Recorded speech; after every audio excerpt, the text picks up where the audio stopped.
tick loud in the chamber. The seconds get bolder, sharpen through the fire.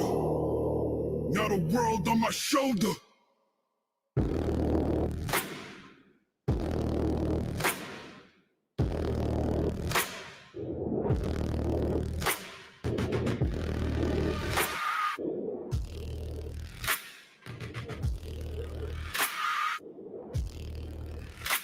Cut through the static, my grind is volcanic. No panic in storms, I just move automatic. Built from the ground, I'm the proof, not the rumor.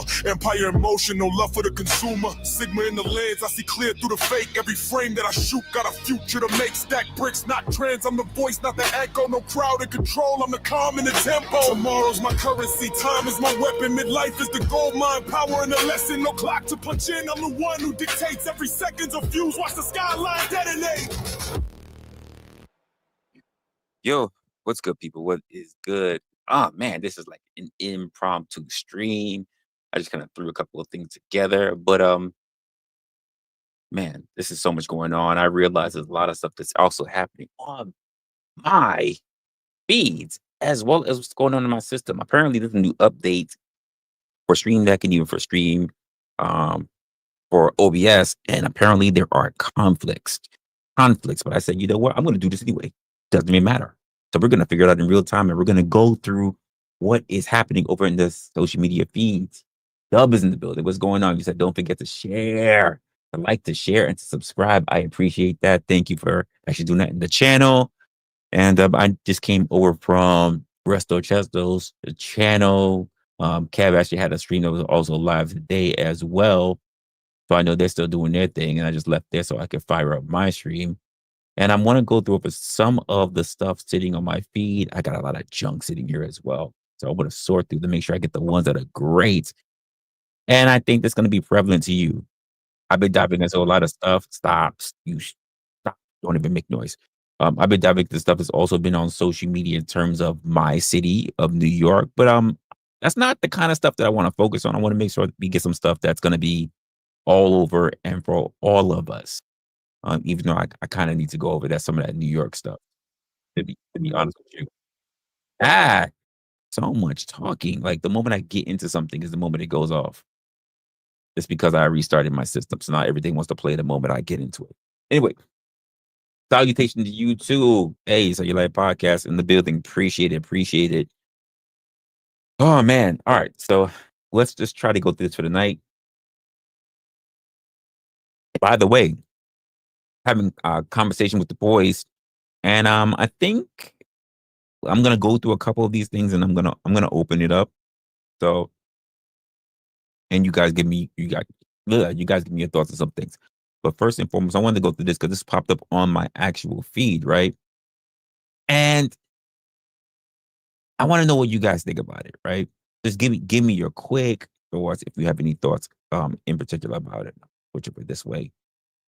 And this is from, if you don't know, normally I end up seeing these guys. I'm like those black podcast spaces. I can never remember which one it is. I don't really watch them, but he was saying something I thought was pretty interesting. And I was having a conversation with some people about it even this earlier this evening. So let's hear a little bit about it. The larger issue isn't that women want to be impressed, it's that they want to be impressed by gesture and not the man. Ooh. It's like 300 on the bill. Any dude with money can 300 on the bill, or any dude that's desperate enough to fake it. Yeah.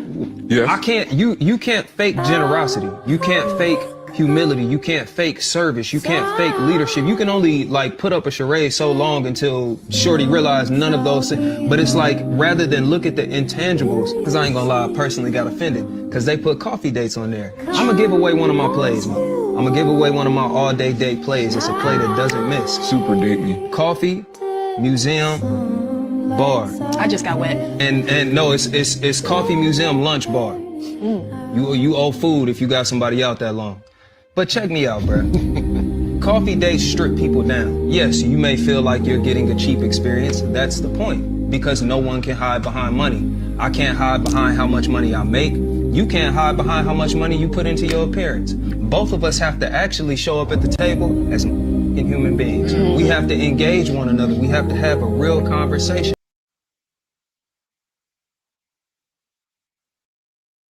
So with this, I'm like, I'm kind of there. I don't know I don't know where it came down to that everybody has to be able to spend money, especially with people that you're just trying to get to know. I think we lost in a very key thing when it comes to building relationships, right? Is that the first and foremost thing outside of your first network that's just has to that not even has to, they choose to accept you right off the bat. Your first network is your family. Everyone else who becomes a close associate or even a friend or even a spouse or a partner started off as a stranger. I don't care if you have an arranged marriage. I don't care how you look at it. Everybody started off as a stranger. So the idea that people think that they are required to have a part of your time and a part of your effort, the a part of your money, a part of that extra time that they're also supposed to be spending themselves, right? But that it's supposed to be something that's spent in one direction is crazy to me. Now, I will say this to him. If you got somebody out that long because you're just having an all day kind of day, because I don't even think dates are being done anymore like this. When I was doing dating, it absolutely was. You would meet someone, you would do a small thing, try to make it an activity, and maybe if you had them out long enough, you would spend money for a meal. That's the way it was, at least when I was coming up when I was in my younger 20s. But I never had a problem with a coffee date. Why would I think about spending tens, if not hundreds of dollars on someone that I don't know? I'm one of these people that I say this. Why would I spend that kind of money on someone that I don't know if I don't even spend it on myself? I don't go out of my way to even spend hundreds of dollars on myself unless it's for an investment, to be honest with you. I spend more money, I would say, on things for content than anything else. So why would I ever spend it on a stranger, someone that I'm getting to know, not even someone who I actually do know, not to someone I give a shit about, not someone that I'm really like, what are we doing here? So I do agree with that as well. Yvette, hey, what's going on? And that is my thing. I know people have been going back and forth a lot about this, especially those who are between the haves and the haves not. That's just the way I'm gonna put it. And it's always been a thing. If you got the money, it don't mean shit to you. Well, maybe it should. And if you don't have the money, maybe it should. I think there's a healthy medium in there because here's something I don't also hear in the dating market anywhere anymore. It's that I remember when I used to hear this, and let me know if you happen to be one of these ladies. I like a guy who doesn't have a lot of money because why?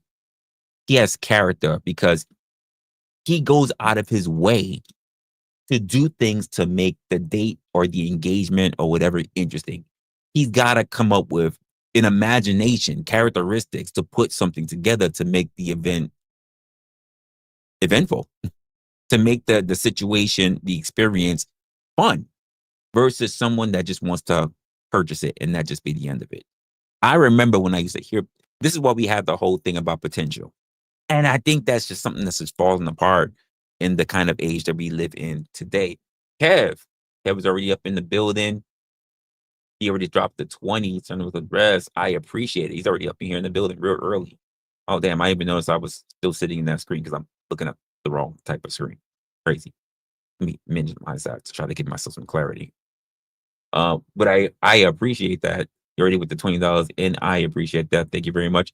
I know you was probably waiting for the notification from myself. He said, "Oh shit, open your stream up on your phone, Cam." So I just did. I was looking at my OBS.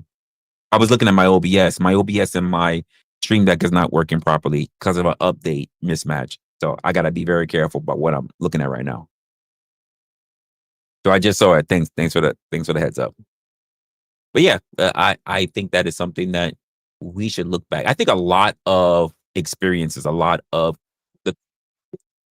things that we're looking at today, not that it needs to do a page one again, but what happens is that we need to go back to the drawing board as to how things were and work our way again. It needs to be a restart, not necessarily a rebranding. That's just how I'm looking at it. You said excuses? What are whatever you said, just kidding. What are the excuses? It literally what it is. I've been fighting with this thing since early morning, got some rest, got back up because of the freaking new update. StreamYard didn't update and Stream Deck did update and OBS didn't update at the same time. And I thought that the update problem was an OBS side, but apparently it's Stream Deck. I went to go look through their help desk and everything, and they said that basically their techs are working on it. So hopefully there'll be a new update soon. But until then, I'm gonna have to do everything manually in the middle of when I'm trying to build a whole new system. Anyway, it is what it is. It is what it was. It's annoying because like I racked like 4 to 5 hours of my own personal time for something that there's nothing I could do about it. But I'm just mad because I wasted a lot of time and I could have been really more. That time could have been used on something really useful. That's the way how I feel about it. Yeah, so I really got upset with it. Yeah, they did have an update, but I thought the update was really gonna. I mean, like I like deleted my entire OBS and reinstalled OBS and put everything back together, and to find out it wasn't OBS's fault. I don't even want to rehash it. I really don't want to rehash it. I really don't want to rehash it. I really don't. It was a bitch of a day. I'm not gonna lie. It was ill. I don't want to rehash it. I'm gonna move on. I'm gonna move on right now. Just thinking about it right now just gets me pissed. Yeah, I don't want to do that. So if you haven't realized, everybody has been talking about the aspect of fatigue, and this is something that popped up on my feed, and I was like, damn, this shit got some phone to it. People are really been going at it. I haven't even looked at the video. I just started looking at what people were saying in the comment sections of the video.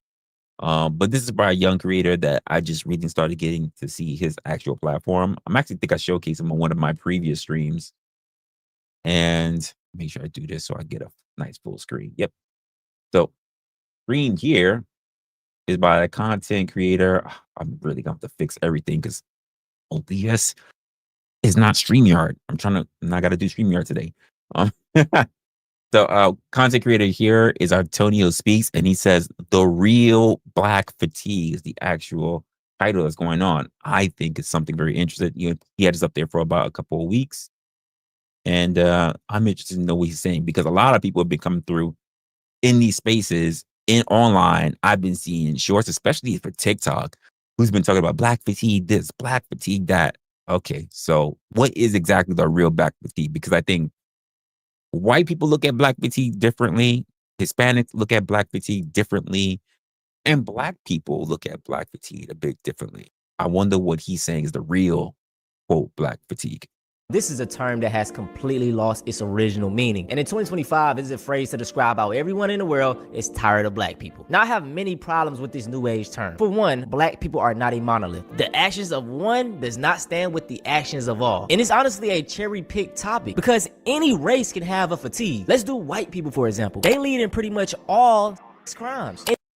So far, he's already correct. I mean, not for nothing, every race has their own fatigue. Every race has a certain set of people or cultural things that just don't want to deal with anymore. So this is why you don't catch like the trailer park people over in rich suburban areas, or just not even rich, just like modern suburban areas, because they just don't want to deal with the same habits. We all have that within our culture dynamics, but for some reason on the internet, the word fatigue has really been prominent of late. And I'm just like, God damn. So yeah, let's see what he's going on with that. And to even be petty, based off the statistics, we shouldn't leave no kids around them. Damn, did you see that? These are sex offenses. I just caught that.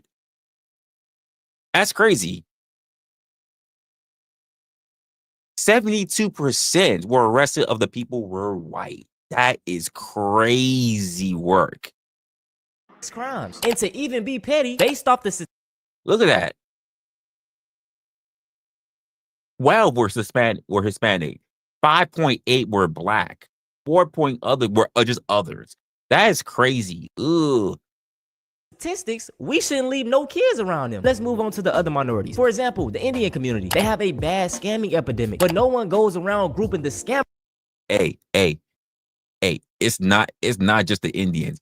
When we think about Nigerians, we think about scammers too. Not all of y'all are princes and princesses. Just putting it out there. Appreciate you. Mayo already here with the 5. He already said, "But trick or treat motherfuckers." Absolutely. Appreciate you for the 5, Mayo. As the whole face of the Indian race. And you know another crazy thing about this black fatigue term? It is actually like a niche genre of content. From TikTok to Instagram to YouTube, if you put black fatigue in the title or in the thumbnail, it is guaranteed to bring you views. I say this all the time. Black people are the topic of discussion. Now it's I mean, I'm going to be honest with you. Black people have not only been the topic of discussion for a long time, but I'm just going to say it because it's kind of true. You can just take a look at a lot of stuff. Black people have also been the culture when it comes to a lot of different things across the globe. We're not just talking about here in the US, but across the globe. But this whole thing about fatigue in general, well, noticeably black fatigue has been something that's been coming up a lot. I want to say of the last 2 months I've been popping in, especially when the whole thing about Kirk came up. I don't know why, but it's been a big thing. So everybody's been talking about black fatigue, this black fatigue, black. And I'm just sometimes I just walk around and I just say, isn't there any other fatigue that you can be talking about except black people? Just my own personal thoughts, though. It's a question for myself that I'm asking out loud because the answer is yes. But why am I not seeing it? Today's video, I'm going to show you guys some real black fatigue. For one, shout out Resto. Look, Resto became a member. He became a member. Shout out to Resto. Original meaning of black fatigue comes from a book, Black Fatigue, How Racism Erodes the Mind, Body, and Spirit. It's basically a term describing the physical, mental, and emotional exhaustion related from daily experiences of systematic racism and inequities faced by black people. Sometimes as a black parent, it feels like you have to raise your kids twice. Like you have to teach them how to navigate life and then teach them how to navigate life as a black person. So I have black sons. So it's like, here's how you navigate the world. But also, when they were very young, you can't have a toy gun. You can't have a water gun. You can't have all the stuff that everybody is going to run around with. You get little kids that walk around, Hispanic, they can get the bang bang. You can have it with Caucasian people, bang bang. Indian people go back as long. I don't know about the bang bang. I don't know. I don't think they're running around with bow and arrows. But you can't even have more black kids because, quite frankly, in this recent era that we've in, you even have black kids that got gunned down with fake guns. So by police officers, of all people, who should have the training and the foresight, even though not all, there's a whole big thing behind that. But even so, the fact that parents, as he's saying, feels like he has to train his kids twice. And I'm just like, damn, that is crazy. Do we need to have a 2-part, really a 3-part parenting system now? Because think about it this way, folks. Parents have to raise their kids to try to be as smart about normal life. The kids go to school and get brainwashed by all kind of other shit that's been happening in forms of society. And then the kids got to be trained again by their parents to have situational awareness according to their pigmentation. It's rough. It's rough for a lot of kids. It's rough for a lot of people to navigate the world. And this is before they ever have any experience to be able to travel to discover anything in the world themselves. It's a rough experience. play with the gun at a water park. As a matter of fact, I never buy you guys guns because Tamir Rice had to play a toy gun and it ended his life. And you can't walk around the neighborhood with a hoodie on your head. I remember having that conversation with my sons after Trayvon Martin. You can't walk around this neighborhood with a hoodie on your head. My son was like, but my head is cold. I'm like, if somebody thinks you don't belong here, you got a hoodie on, they call the police. I'm going to be honest with you. I walk around with a hoodie on my head still, but just be honest with you, it won't stop anyone who wants to say that you don't belong there. I'm just personal opinion. It will not matter if you have your head covered or not. If cops roll up on you and they're like, well, people don't think that you belong here. The only way you're going to be able to prove it otherwise is if A, they follow you all the way to your house and you're able to get inside. If they don't turn around and say you're breaking in after they even followed you, by the way.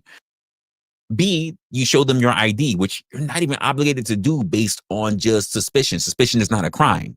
So it won't matter whether you have your hoodie on or not. If people think that you don't belong, they will stop you regardless. They will question you regardless.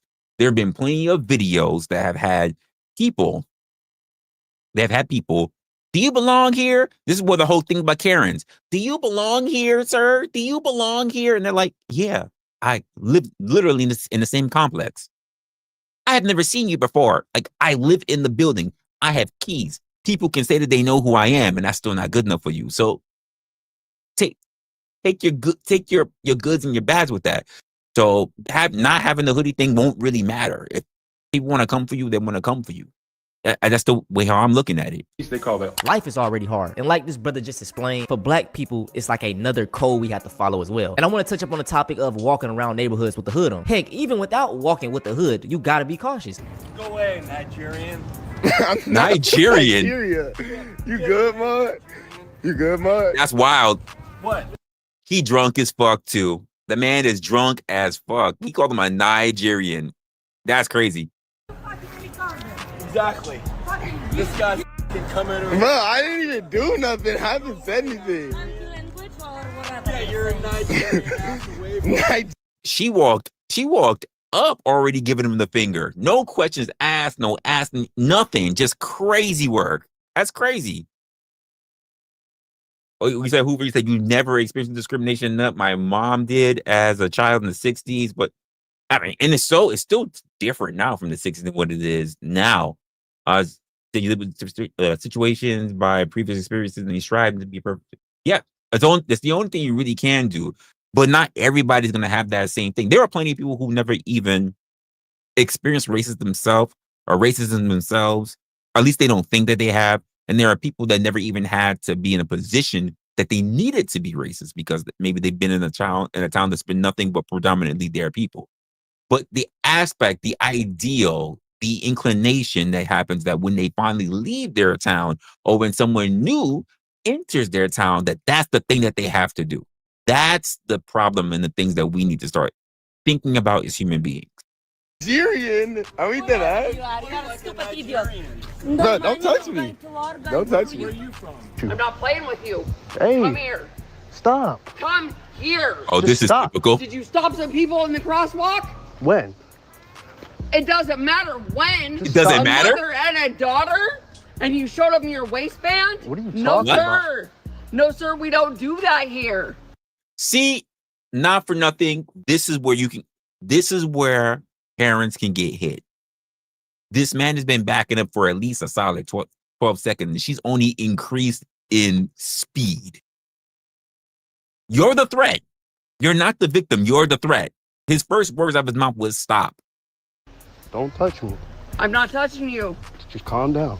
Calm down with that fucking in your I waistband. don't have nothing. You better stop that shit right now. I don't have You nothing. better stop. What are you talking about? Why'd you pull a gun on somebody else? I didn't do nothing, man. Why'd you fucking talk to Kelly and Abby in the Kelly out the and Abby? mouth kind of way? Who was she talking about? Now, I don't know if this guy had a previous thing and then she just tracked him down, or I don't know. She just had this thing about anyone who looks black, so they must be that person, like they don't really know what black people look like. They can't tell the difference between one black person from the next. Like, I don't know what's going on here. But the fact of the matter is, let's just say this is a guy that you're claiming who has a gun in his waistband, whatever. You're walking up to this man. I can tell by looking at you walking up to him, right? You don't have the blick. What are you gonna do if you're saying that this man has a gun and he pulled up on other people that you're talking about? You're not ready. You are not ready for the situation yourself. You think that it's smart for you to run up on him. That shit is ridiculous. What are you talking about? Who the are you talking about? Yeah, Chill you should out. back the up. Have a conversation. No, Just leave me alone. no. But Stop he's the your- aggressor. Just leave me alone. You want to with people on my block? I got you, bro. I didn't do nothing. I got you. What's going on, buddy? Nigga. Wait. Did that man get out of his car? He said, "What's going on, buddy?" Stop your.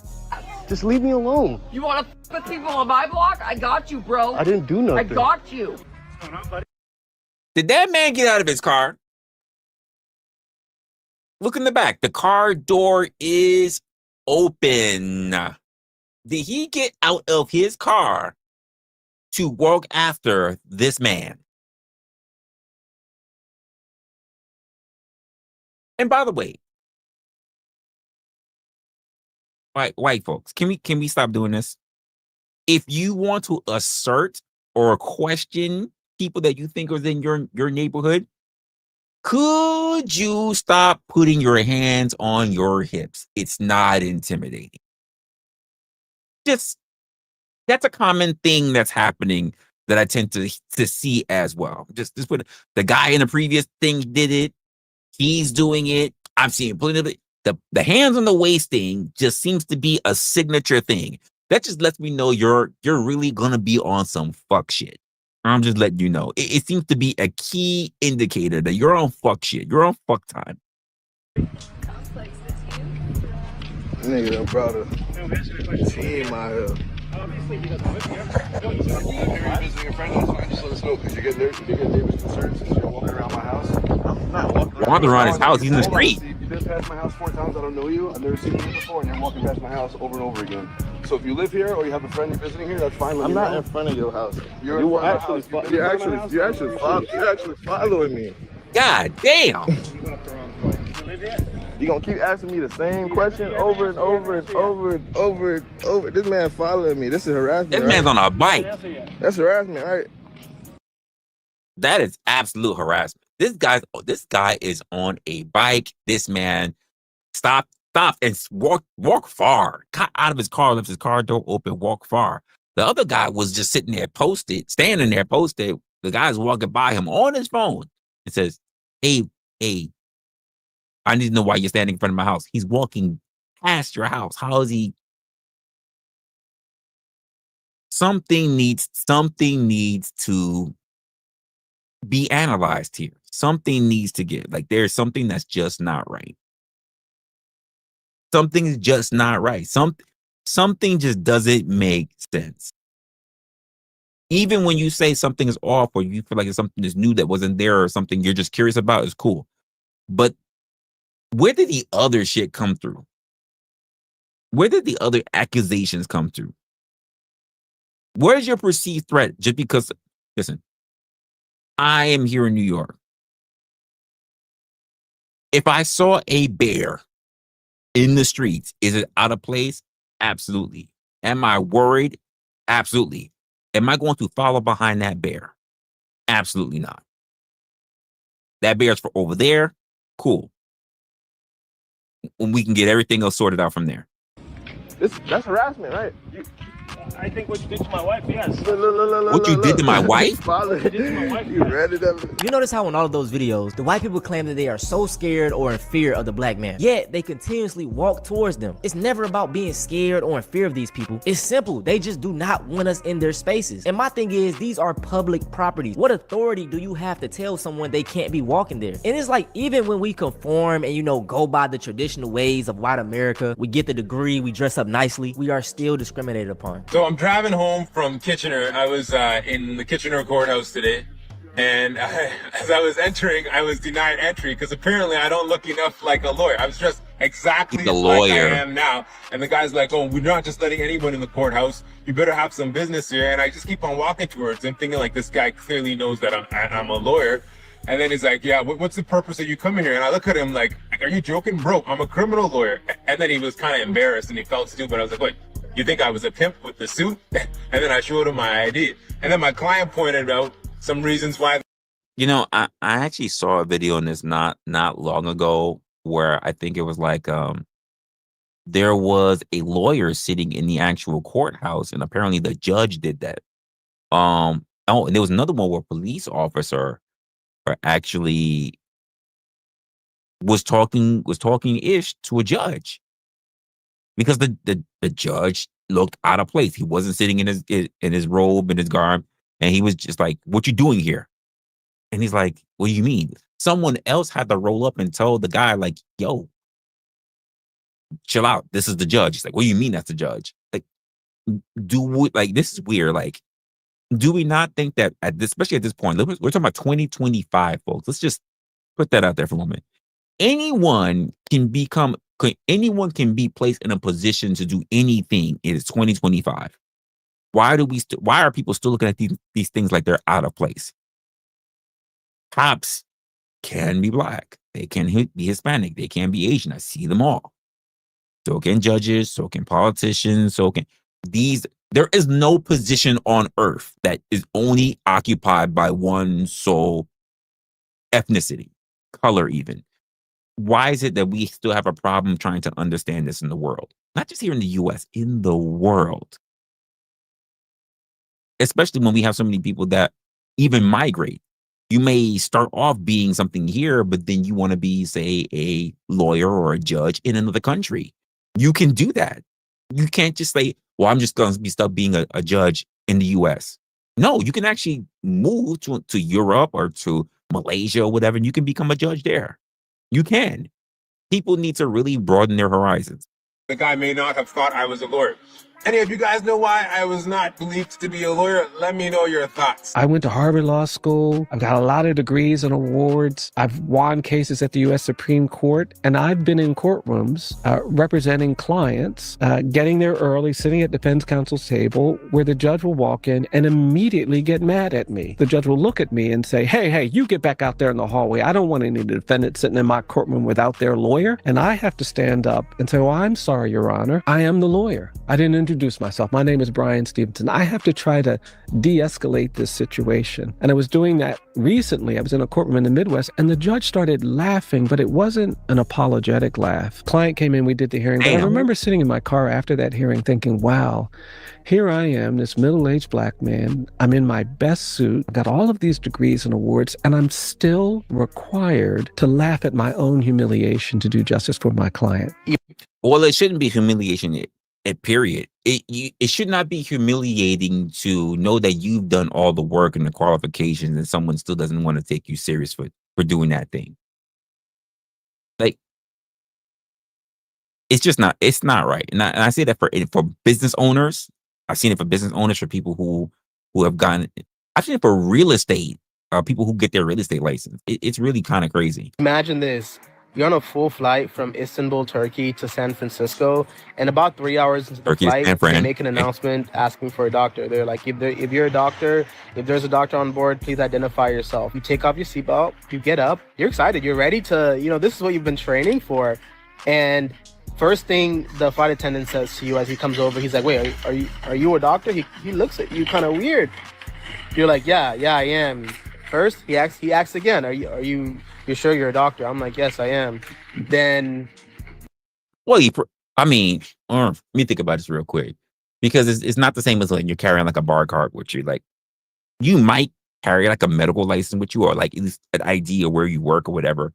Which, not for nothing, should be enough. But let's just say this: you need someone to help you. No one else is volunteering, right? And this person who shows up says, "I'm medically trained." Who else is showing up? You just gonna let the motherfucker die? You just gonna let the motherfucker die? That's just the question I'm asking. Are you gonna let this person die when there's only one person that's only walking up actually willing to give any form of assistance and telling you that they're medically trained? Damned if you do, damned if you don't. What are we gonna do here? He goes ahead and asks for like a medical ID. I'm like, I don't have a medical ID. I don't know what that is really. What's I good, can give LA? you my NPI number. And then I pulled out my phone and showed him my work ID, which clearly says my name, says medical doctor on it, or MD, and then says like doctor in huge letters at the bottom. I see that he's pretty reluctant, but he takes me back to where the flight attendants kind of gather, and I meet his colleague, who also then questions me, are you a doctor? Every single clip in this video will be in the description, but I really want y'all to check out the rest of that doctor video. He went on to say that even after explaining all of his credentials, and even after he worked on the patient in the plane, the pilot still disregarded everything that he said because he couldn't prove that he was actually a doctor, because he's black. And that is why I say, man, as black people, we have to always be unapologetically black. No matter what we do, we're still just going to be labeled as another nigga. And I love how people bring up 1350. Black people are 13% of the population but commit 50% of the crimes. It's false. Black people actually account for 50% of exonerations. But guess what? When you're black, you automatically guilty. Hi, I live here. I've been living here for about 5 years. And then Karen walked up to me just now, and she was pestering me about what I'm doing following her. What am I doing? She came all the way to my car, and now she's... Hey, not for nothing, I experienced that in Florida. If it wasn't for the fact that like literally the day I was moving in, the neighbors who were below me was actually coming through, and they saw me, and they were just like, "You're moving in?" I'm just like, "Yeah." They were like, "Where are you moving?" I was like, I told them which unit I was. They were like, "That's right above." And I said, "Yeah, that's what." Literally, her husband, they had a small daughter. They went in without question. Without question. I was just doing my own thing. It was literally me and my boy helping me move in. And the husband came out and was like, "Yo, what else you need to be taken in?" I was like, "Nah, where you go?" He's like, "Yo, you're my neighbor. I'm gonna help you out." That's white guy. I'm gonna help you out. I was like, "Oh shit." After that, we cracked beers, whatever. We drove around. We went to the local mall. Like he was cool. No one gave me shit when I was, well, no. This one guy gave me shit because I was like it was like a complex, like an apartment kind of complex thing. Housing complex, you could say that. But yeah, one person tried to give me shit over in the area of a pool. But outside of that, everybody was good with me. Everybody was good with me. Did you call security yet? What did he say? You want me to help you call security? How long y'all been living here? How long y'all been living here? Help me call security on me. You got anything to say or no? You just. I got my car broken into. I don't give a. I don't give a. What's the guy doing him? I pull in here where I pay $1,700 a month. Why is she rolling up? And then you have a backpack. That's crazy. Yeah. So the description was me of the person that broke into your car? Yeah. The hoodie, everything. They had on a pink hoodie when they were breaking in? Why I just mentioned it. I apologize. Can I stop for a moment? Can we take notice of what his can we notice what his actual hoodie says? I just peeped that. Take a look at what his actual hoodie says. Everything. They had on a pink hoodie. Everybody versus racism. That might stir something. Let's just say there was no trouble going about. That might stir something because you don't know how people are going to take that. They're either willing to have that conversation with you or they're willing to go take it the wrong way. So just time, place, awareness, just like it's something about that. When they were breaking in? Why I just mentioned it. I apologize. They had on a pink hoodie, black nails, and a backpack. Oh yeah, he's a photographer. He is. Black nails. I mean, she did this. I'm not content creator. I'm a fucking influencer. If I wanted to, you'd be finished. Weird. If you raise your voice. No, what if I get more likes? I get more likes if a white woman walks up to me and asks me what I'm doing in my apartment. Thank you. She's not white. All right. She's Mexican. All right. Good day, Karen. And who the fuck you are, goof. Y'all, because he was black, he fit the description, man. The first black person she's seen. Oh, you did it. Like, bro, what is this? Well, my question is, because she'd have to know this, and we don't have any context in the video, but how did she know that when her car was broken into, it was broken into by a black person? That's something also to be desired, to be understood.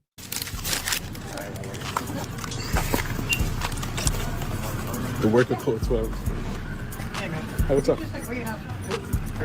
On the phone? Yeah, I'm streaming right now. Okay. Yeah, I'm a live streamer. Okay. I don't know. What's up? What's your channel? My name is Nate Gotti on TikTok. I stream on TikTok every day. Oh, okay. Yeah. IRL. IRL means in real always live. So basically, my life. That's all I do. What's up, guys? How you doing? I guess. Did somebody call the cops on me? Yeah. Did you say something to the... No, I said, oh no. We've been on stream the whole time. Okay. So. I don't even know. Like, I don't know anything about this guy, but he's posting himself on TikTok live in IRL. So you know the cameras is always on. So long as he got power, he gonna be running it. I don't know, but I don't think he's gonna do anything like try to steal live on like TV. I don't know. TikTok people in general, anyone's looking for clout might try to do something like that. But he looks a bit surprised, and it seemed like the cops are the ones that just ran up on him. Do you like show the camera at her or something? Oh yeah. Probably like, I show everything. Yeah, because the rules, the rules are that if you're going to film, you should be within the frame. That's the way it is. If I wanted to be in the streets and I wanted to do vlogging, whatever, the street rules are you should be in the camera frame. You can't just be filming people. You should be within the actual frame of it so that you're visible at all times. That's just content rules. If you guys didn't know that, content rules. Everybody, I was like this, like, look, she's came. I was talking to the chat, I say, oh, she's finally here, chat. And like this, like, yeah, she's here. Hi. You see this all day? Yeah, all day. That's literally what I do. That's what I'm known for. I could go outside. A couple people say, hey, Nate, what's up, bro? Yeah, that's all I'm known for. I didn't get confused. You were pointing it when I walked in. Oh, you called the cops on me? Yep, I did. Oh, the woman that rung him up? When you were No, I over don't here, point cameras. I showed, like, I saw in the reflection that you were viewing, like, as I was walking in. Like, just FYI, if you're doing that, maybe you don't do that when someone's walking through the store, like you're doing something. Yeah, people catch the wrong impressions, you know. Oh, you know, but I mean, what I was doing was like, you know, not Yeah, illegal. I don't care. It's just his so do you not want him?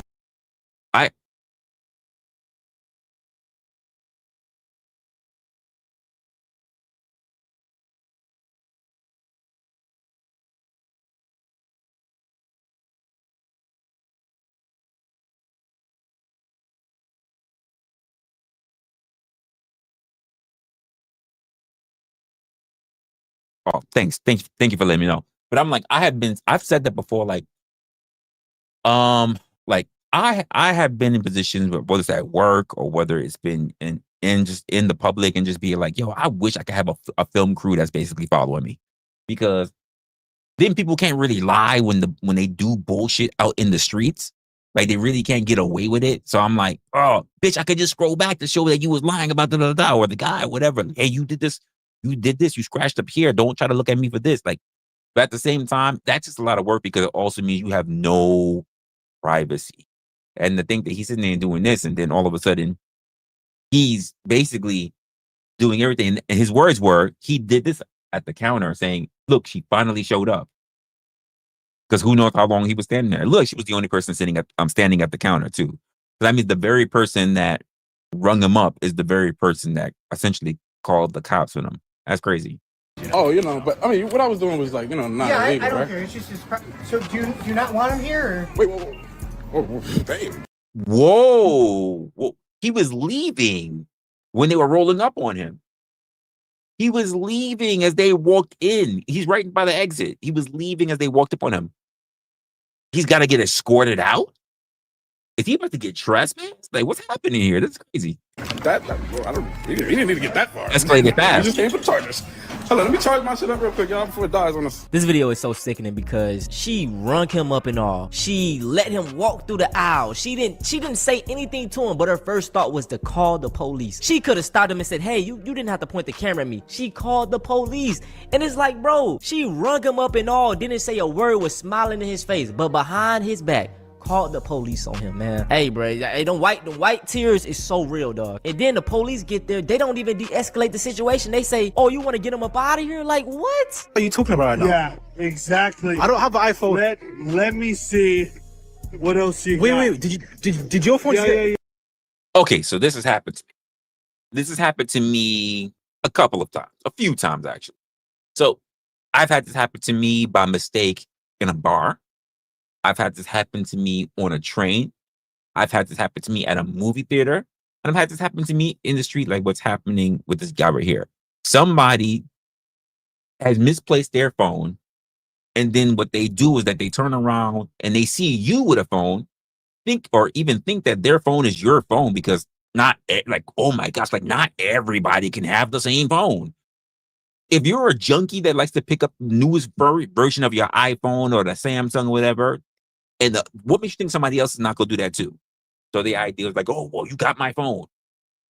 Like, I've had somebody even say this. I've had somebody see my phone and say that's their phone. I've shown them my screen and they go, well, you could have just changed your screen. In how much time? It was less than 10 minutes. I downloaded my picture. I logged in. I got into your phone, by the way. I went to my Google Drive, which I had to sign in on your phone, risking my own information. Download my own picture to put on the lock screen or even the home screen of your phone to convince you that it's my phone. That sounds like a lot of work. That sounds like a lot of fucking work. I've had people come to me. Check this out. When I have lost my phone, I've had people tell me it's not my phone. And I'm like, look at the screen. Can you tell me what the screen is? I say, yeah, I'm being vain. It's my fucking picture. It's me. Well, how do we know it's you? I can unlock it. I'm not going to give you the phone because you might take it and run with it. You don't even want me to unlock my own phone so I can prove that it's my phone. I've run into stupid situations like this. It's crazy. It's absolutely ridiculous. They're stupid people, absolutely fucking stupid people. Just trying to make a point. They're trying to make something into a thing that's not a thing. It's fucking stupid.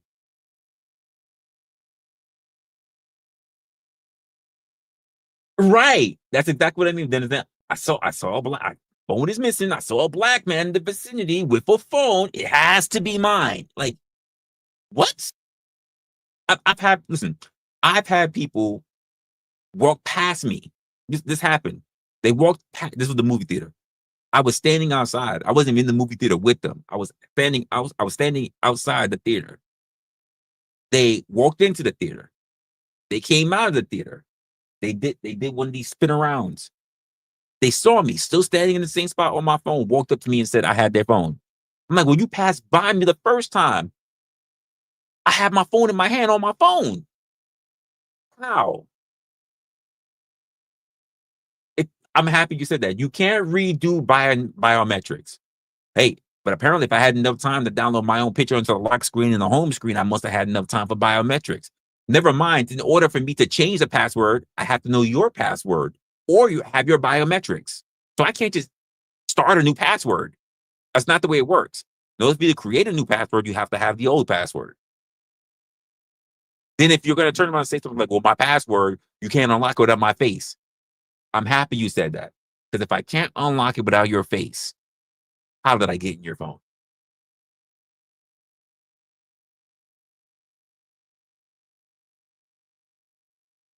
Think about that for a moment. I'm just this genius fucking hacker.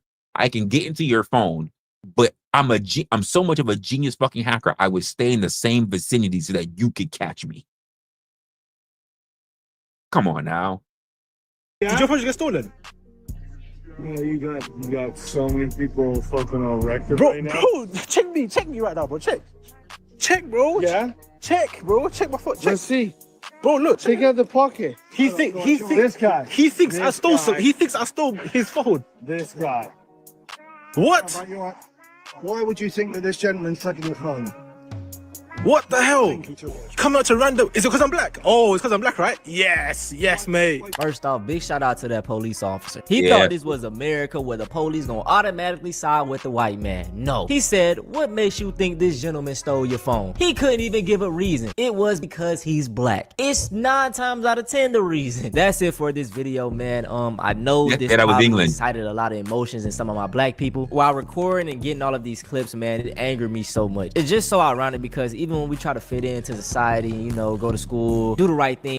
Hey, listen, listen, we've seen so many different examples. Not say we, I think me and people who have actually watched a lot of stuff that either Karens have done or cops have done or just neighbors have done or whatever. Like we've seen so many different examples of this.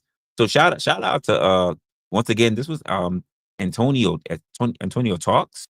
Antonio Speaks. I think he's got 2 different channels. That's right. So this one I thought was pretty interesting. And I'm just like, God damn, like, is there no way we can get a break? But as I can see, because I want to put this up there, it's not just black people that are dealing with the word fatigue out here on the internet. Antonio Talks again, yo. Yeah, this last one was Antonio Speaks. This one is Antonio Talks. And I want to know what his take on it is, because he already talked about black fatigue, or rather the real black fatigue, but now he talks about even white people have white fatigue. I've never heard of anyone mention the words white fatigue. I kind of want to know what he's thinking.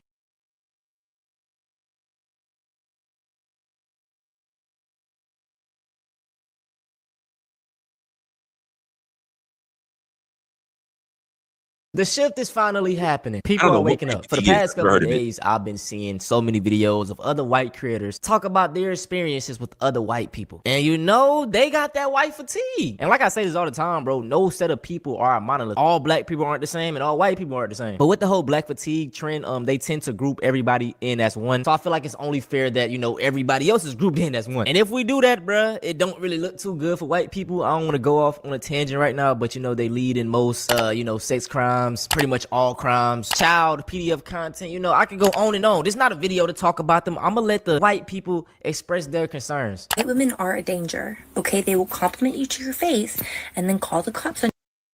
Okay, so what is it? It says literally like 85% of white women are like this. It's a sad reality, but it's the truth. You behind your back.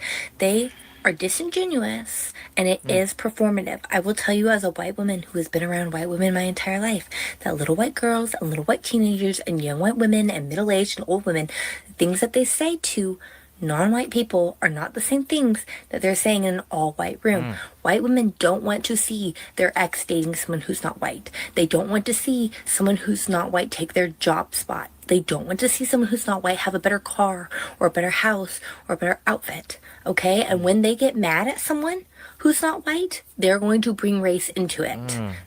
Oh, shit. God damn it. You know, I'm hearing that, and this is why it's a people thing. It's a people thing. Yes, it's a race thing, but it's also a person thing. It's a thing when it comes to human behavior. This is kind of crazy, right? Because Hispanics do this too. Black people do this too. Asians do this too. They do this too. I have met plenty of black people that do not like the fact that when a couple splits up, that said individual, mainly black men, just gonna put it out there, will move on to a different race. Doesn't even need to be white. He got with an Asian woman. Oh, what the fuck? He gets with a white woman. What the fuck? Especially what the fuck? Oh, now shit's really bad. But get with Hispanic women. What the fuck? Like, you don't like the fact that they just split up in general. Like, you just split up with me in general. But let's just say if I don't really want to find another black woman, or that I'm just not finding anyone, the person who steps to me happens to be someone who's outside of my race, all of a sudden it's a big thing. It just doesn't make sense to me. I love the fact that she mentioned the whole work thing, because I've seen plenty of people act like this on workplaces. Like, there are mainly, let's say, black people that work in a particular spacing, like logistics, something like that. And then the guy that they have either gets fired, or he leaves, or, you know, or on his own, or whatever, he gets promoted, whatever. But then the next person is probably, they're thinking like it's going to be somebody in the group. Now, I would give them a little bit more credit if, say, they get upset because the person who comes over and takes the job spot, who moves up, elevates, is someone of their circle. So maybe there's that. I would say, okay, cool, whatever. But to say like, oh, not somebody from the outside. Now, if you treated this person badly because they are someone who is an outsider, I can understand that. Sometimes people just don't want to deal with outsiders.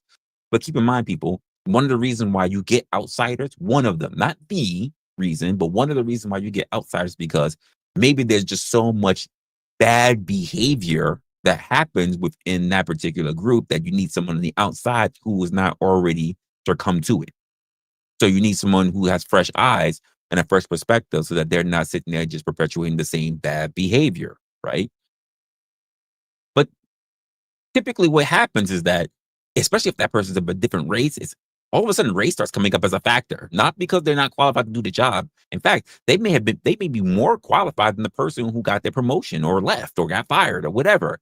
But for some reason, race seems to kick into it. And I've seen this for Hispanics.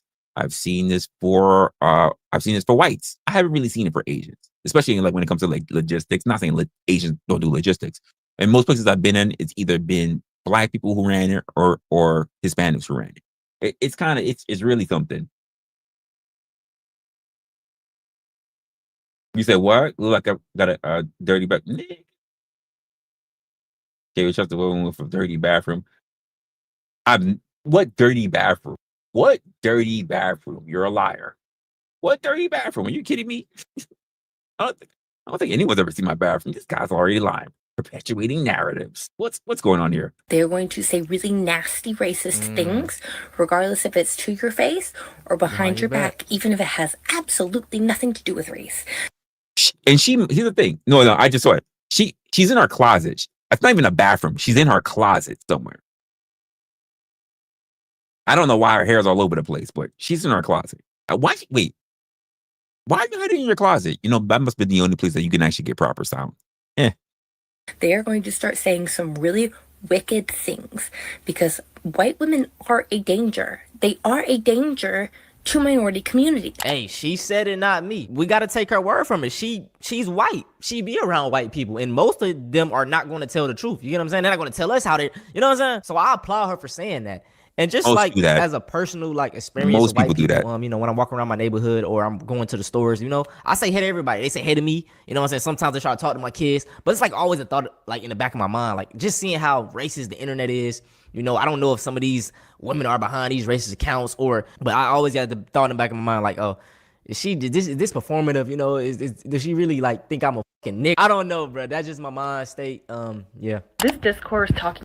I mean, Antonio, I don't know about that. I understand it. I understand it. I can understand that. But when I walk around, maybe it's a New York thing for me, versus other people, or just my particular mindset. But when I walk around, I'm not really thinking about race all the time. I'm not ignorant of race.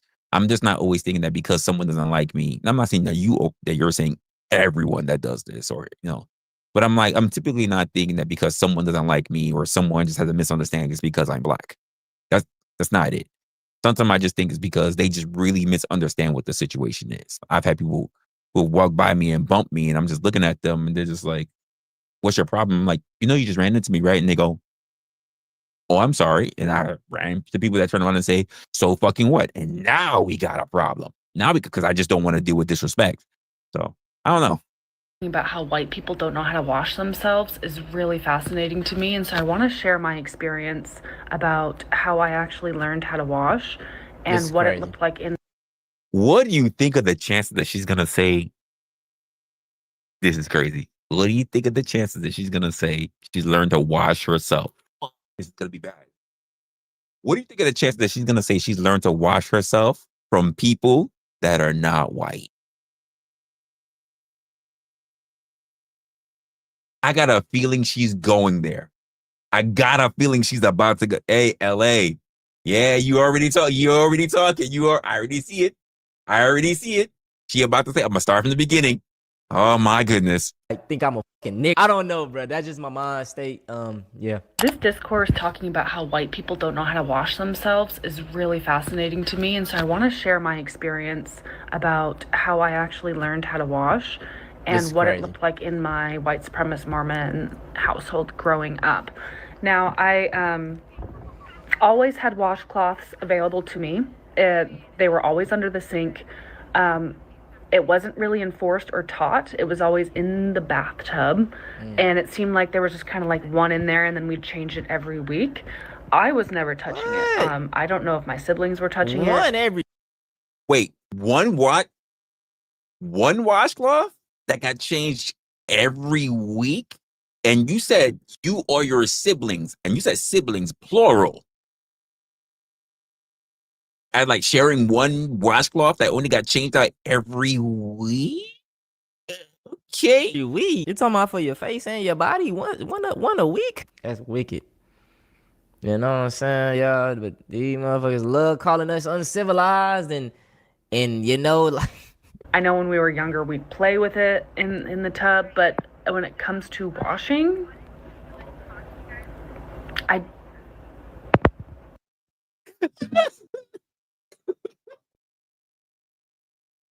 LA turned around, he said, that's not a white thing, bitch. Your family just nasty.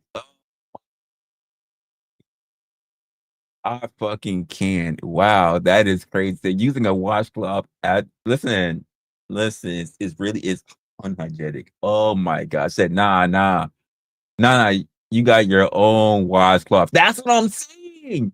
Hoover, that's what I'm saying. You have your own washcloth. Yeah, this is no communal washcloth. There's no family all in the family washcloth and then gets changed out only once a week. Get the fuck out of here. What? That is crazy for her to be saying this. Washing?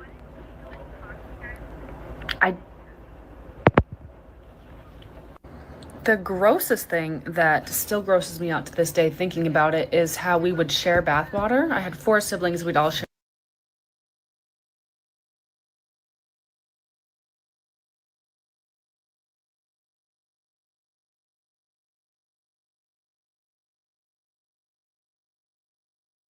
This is 2025, folks. This is 2025, folks. It's 2025. What the fuck? What the fuck are we doing talking about you're sharing bath water? Where are you living? What? Bath When we water. were younger, it was either like 2 and 2 would go, or like after we'd each go in the. Hey, I'm So sorry to nasty. pause, bro. Sharing bath water? Yo, sharing bath water is crazy to me. It's crazy to me. What? So what do you do? Yeah, you just kind of like you see the surface level dirt, like you just kind of push it to the side and you try to slide into the tub or something. Like what's going on here? Like what? Sharing bath water is fucking insane. Are we serious? So telling me after your brother wash up, he wash all the nastiness out. You go in that same water and wash up in that? What are you washing? You might as well not wash. Like what? The last person's bathwater. The grossest thing was my older sister. We're 22 months apart. She sometimes would shower with my younger sister, and when she was like 9 or 10 years old, our youngest sister came to us and told us that, hey, there's yellow stuff in the bathwater. Oh my God. And my older sister tooted. And we're like, what? She what? She what? This is so disgusting. This is so nasty. This is fucking nasty. This is extreme. This is. I was not ready for this one. I was not ready for this one. I never know what I'm gonna get. Yeah, I wasn't ready for this one. This is crazy. This is that. We ended up getting out of my older sister that she was peeing in the bathwater. Now, mind you, me and her are 22 months apart. We shared bathwater my entire childhood. Yeah. Her entire childhood, she was just washing and getting pissed the entire time. Oh. Yo, this is disgusting. I always thought we were clean until 2005 when I moved. And they were all sharing the same rag. They were all still sharing the same rag. Oh my God. Moved to Atlanta. White people don't talk about cleanliness. White people don't talk about cleaning themselves. White people don't talk about lotion. White people don't talk about their hair nearly to the scale that the Black community does. I went there and I was dumbfounded by how much they held each other accountable to their appearances. Nails, hair, everything pristine all the time. And my mom, I felt like, was very much like that growing up. But it felt like this was like up like 10 notches. So that's kind of where I learned most of the things you should be doing, like moisturizing after you shower. I learned that in Atlanta. I applaud her for coming online and telling her story because, most people, that's embarrassing, and like I said, I applaud her. But, isn't it a fact that, Africans did teach the Europeans how to bathe and, we got the diseases and. Hey, LA, you were saying that before about the Moors, right? Like teaching people how to bathe. Listen, I'm not one to really talk about it. I know that people mention it, but there's just not enough evidence. A lot of people like to say support it. But here's my next thing. It's again, I will still say we're in a new era. This is 2025, and she's saying that this That's nasty. That we're in 2025. Let's just go back to just say 2000. Just say 2000. I'll give a little bit. 2005. So 20 years ago. 20 years is a long time. To say that she was still with her family members and everything else, sharing one washcloth, washing their ass, washing their face, everything, with tooted and booted water that they were sharing. Just put that all together. Ain't no fucking way. No way. The Black Death back in Europe, and it could have been avoided if they just took a bath, So history, it shows that they weren't the cleanliness, I wasn't allowed to listen to Michael Jackson growing up. I wasn't allowed to watch shows like Fresh Prince of Bel-Air growing up because my family was racist. I just saw a girl do a video on all the things that she couldn't watch growing up, and she's younger than me, which means that stuff is still happening right now. Man. And it's just sad. It because is. I didn't realize any of that stuff was racist until I started playing football and, going to college, and then I joined up with the Army. And then during that... The Army will wake you up. At least today's Army, in this era, Army will wake you up. There's no... Sorry, you're not going to get by that much. You got to figure that shit out on your own. Time, I realized that everything that my family told me about Black people specifically were lies. Hey, I just want to pause it because this is why it's such a disconnect between the Black and the white community. Like, on one hand, I can see both sides. Okay, so on one hand, it's like they grow up like this. Their parents are telling them everything. They're brainwashed. So as a Black person, we call them out. It's like, oh no, you're just being a victim. Like, this is how it is for It's like it starts with the parents, bro. If you take two kids, a white kid and a Black kid, they're going to play together. They're going to be like the best of friends. Nothing is. You know what I'm saying? Like, they don't see color. Hate is taught, bro. Simple as that. Hate is taught. They're normal human beings, sometimes extraordinary human beings. And I mean, for some of the people that I was with in the Army, to be in the Army, they could have done anything. They were so talented. I was like, I knew why I was in the Army. I failed at football, so I joined up with the Army, but they were just such great human beings. And I feel like growing up, I missed a lot of that. I'm sorry that anybody that had to go through life like this. This is the reality of many white Americans. And this is what I was saying earlier. I mean, if you're in an area that has never really experienced like that multicultural kind of aspect of things, there are plenty of people who will basically be like, oh, well, it is what it is. Oh, we don't really get a lot of people that's not really around, but we have TV, right? Now, especially in this day and age. Wait, you got me watching your fake Nick Cannon ass. What are you talking about? What are you talking about?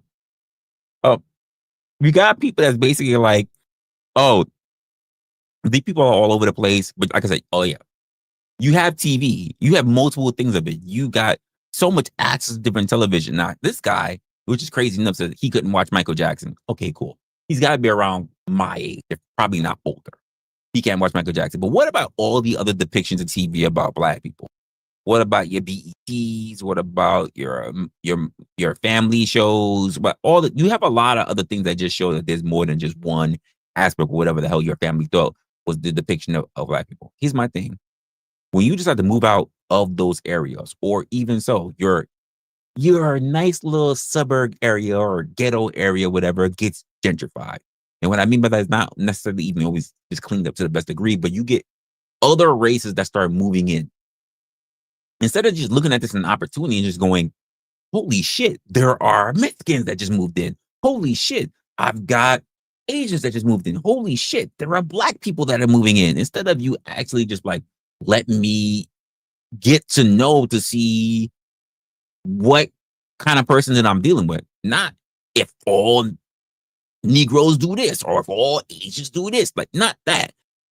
I just want to know who they are as a person because I really don't have a fucking clue outside of TV or whatever. But instead, it's a, what's up, nigga? And it's like, you know nothing, and this is your first. Now, what am I supposed to think about you? Like, again, and we were looking at stats, the same way Antonio put it up. Am I supposed to believe that because of the stats says that over 70% of white people are pedophiles, I'm supposed to just say, that's just you? No, I'm going to base it based on what I got to know about you. Because if not, it just means that every time I run across a white person, I'll just hide my kid. No, we're not supposed to be doing that. We're not supposed to be thinking that first. But you're just going to follow on stats and or what the stereotypes are, then it really doesn't help us as a society.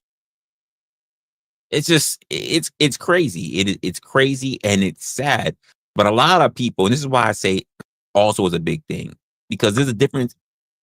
There was a huge difference when we didn't have enough information because we didn't have the internet. And people just have to run on the stereotypes or the stories or whatever that was just propagated, right? But in this day and age, to say that you still have people that are stuck as if they don't have information at their fingertips. In fact, I don't know anyone who doesn't have a phone. Even if you got a flip phone, you have information in your hands. And for people to just be like, my first interaction is to say all of the disgusting, negative, derogatory things that is there, as if I haven't already seen other examples of that being the opposite as well. But instead of me just saying, hey, I don't know what I don't know. Instead of that, you know what I'm going to do?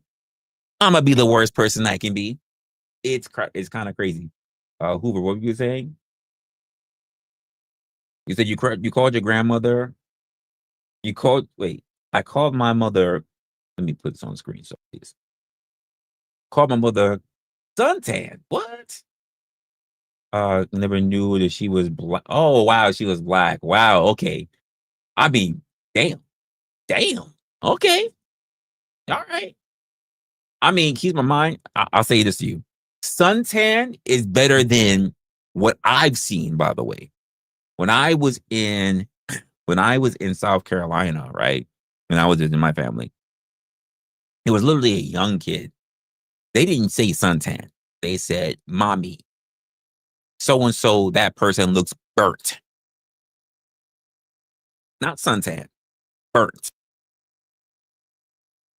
Now, to me, I can make a joke at it being later on and just be like, well, it just means that his mama can't cook.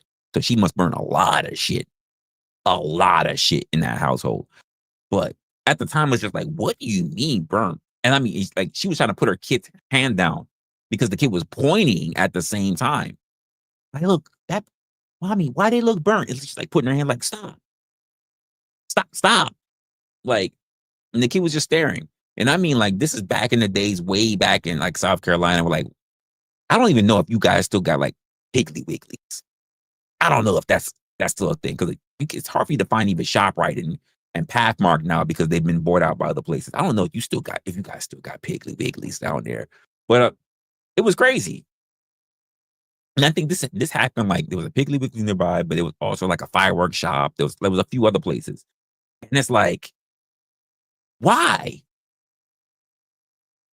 But there are, like I say, it's 2025, and we're seeing a lot of stuff that's still being held back, which is funny. It's like, it's not funny, Mo. Like, what I mean is, like, it's interesting. It is interesting that in this day and age where we have so much information, there is so much shit that's being held back from people. You might as well just say be Amish. Not that I have a problem with Amish, but why be in a digital age where you want digital medicine, science and technology, you want to carry shit in your hands, you want to aim for the most common things in the world, like careers and stuff like that, but then you have to do a severe catch up to the rest of the world because of your upbringing, your parents. Your parents are holding you back. As he said, he couldn't do anything. He didn't know anything. He didn't know any better. He couldn't watch anything. That wasn't because of him. He couldn't watch anything because of his parents. And keep in mind, if he couldn't watch anything because of his parents, let's just go a little bit wider than that. It also means that in his society, these were also other families that probably had the same kind of reference point or mind frame. Because when kids get away from their parents, they're going to get whatever information they're going to get. This is very, very disheartening. And let me just put it that way. Grow up hearing racist rhetoric that they don't know is racist until they actually go into the real world. This is the main reason why racism thrives in America. Parents teach the children then become parents, teach their children, the cycle goes on and on. Jim Crow was 60 years ago. That's not long at all. The parents of now politicians, lawyers, doctors lived during that era. Who's to say they didn't teach their kids that rhetoric? Not everybody is like this dude in this video right here. This dude probably is like 10 or 15% of white people. Like, you know what I'm saying? Like, most of them are going to go after what they parents say. Not all, but most. Here is some other crazy shit that my racist dad said when I was growing up. 100%. He told me, I think in high school, if I ever brought a black man home as a potential romantic partner, that he would be disappointed. He didn't say, like, don't do that, but he was like, that would be really disappointing to me. And not for nothing, we still kind of deal with this today, because not for nothing, this is hey, you say damn what the fuck, right? But this is something that we still kind of deal with today. Keep in mind. Let me give you the example that's still being held out today as a trope.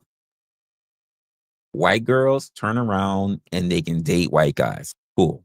They might even have a shot at dating an Asian guy. Cool. They might even deal with Hispanic guys. Like, you know what? I like me some tacos too. I'll let it pass. Let a woman says that she's been with a black guy and there are white guys that will not take her. All of a sudden, she is off the market to white guys. Crazy work. Who was your ex? Oh, I've had a couple of boyfriends. I've had John and I had Jordan. And he's like, okay, those, he's like, you know what? He's so white guy names. And there was also DeAndre. That's a strange name for a white guy. Oh, DeAndre is not white. Nope, not dating you. She's off the market. She's for the streets. She's off the market now. And they just gone because they think that she's got the bottom knocked out of her, or she's already got picked up nasty habits or whatever street habits that she's thinks going on with her. And they just think she's done. She's over with. It is over for her. And I'm going to let all the other white guys know too, it is over. OVAH. It's over for her. Do not deal with her. She's for black guys. There's no getting around this. She's always going to go back to them now. It's too late. Like somehow black guys are like, we have like vampirism. Like once you just catch the stick, it's over. Like you are now a familiar. There's no going back. Once you're a vampire, there's only one way you can go away, and that's the stake to the heart. And it's like, think about it that way. I don't think about it that way. Listen, I've been with so many different women. I've been with white women. I've been with Hispanic women. I've been with Asian women. I've been with black women. I've been with Indian women. I haven't been with the East. We're the West. I haven't been with East Indian women, but I've been with West Indian women. And I'm like, yo, the way how y'all just will and just say, y'all cut them off like they are cancer. Like, wow, that shit is crazy to me. And I still hear that this is done today. And I don't mean by people like in the suburbs or whatever. I mean like in the cities too. You guys do this. You guys still do it in California. You guys do it here in New York. I don't know if you guys do it in Chicago. I don't really hear too much about you guys in Chicago. You guys, Dan for sure did it when I was living up in Florida. Like, you guys are still doing that. Y'all will cut your white girls off. She could be pretty, gorgeous, no kids, nothing. But if you heard, she had a ninja. She had a ninja that it's a wrap for her. Y'all got to get it together. What you gonna do? When Obama won the presidency, I was literally in middle school. I was like 12 or 13. And he would I used to hate being in the car with my dad because we were trapped, right? Like we were just trapped and we couldn't get away. And like he would really utilize his time in the car with us to like lecture and like spew this hate. Indoctrinate them. And I remember he was always so pissed that Barack Obama's middle name is Hussein.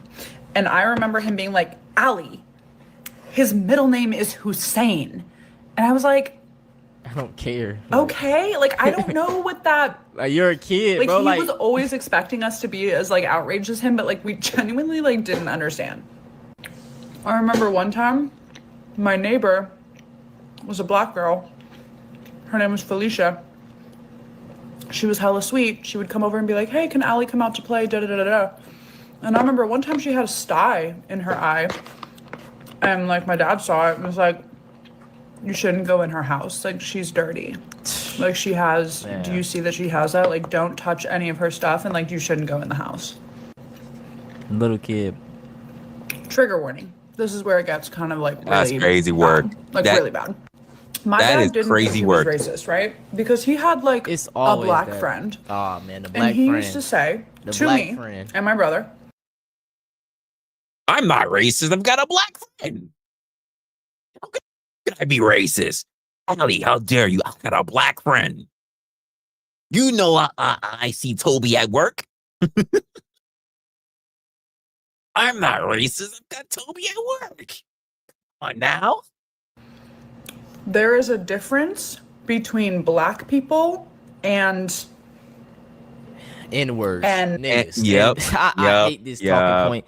And Chris Rock, you to blame for this. You gotta understand these. He blamed Chris Rock. Wait, first of all, Chris Rock is not the only person who has said that. Not at all. Not even by a long shot.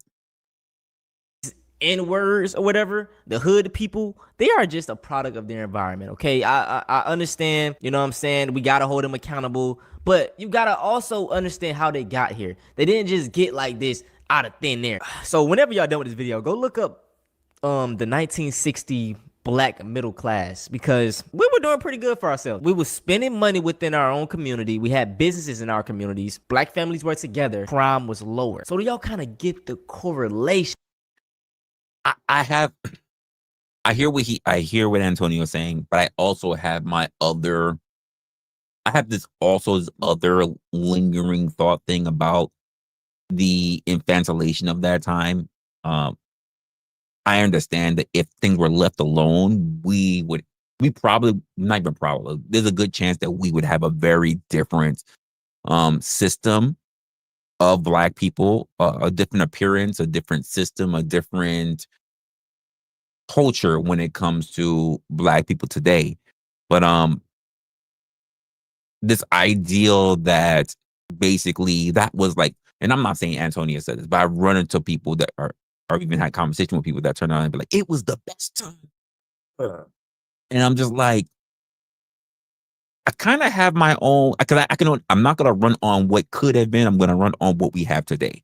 And there are people that say, what we have today is trash because back then it was the greatest time ever. And I'm like, I might beg to differ. I never really gone out of my way to really expound upon my point on it. But I do think about that, and I have my own ways of looking at it to actually expound on it. But I just haven't really done online.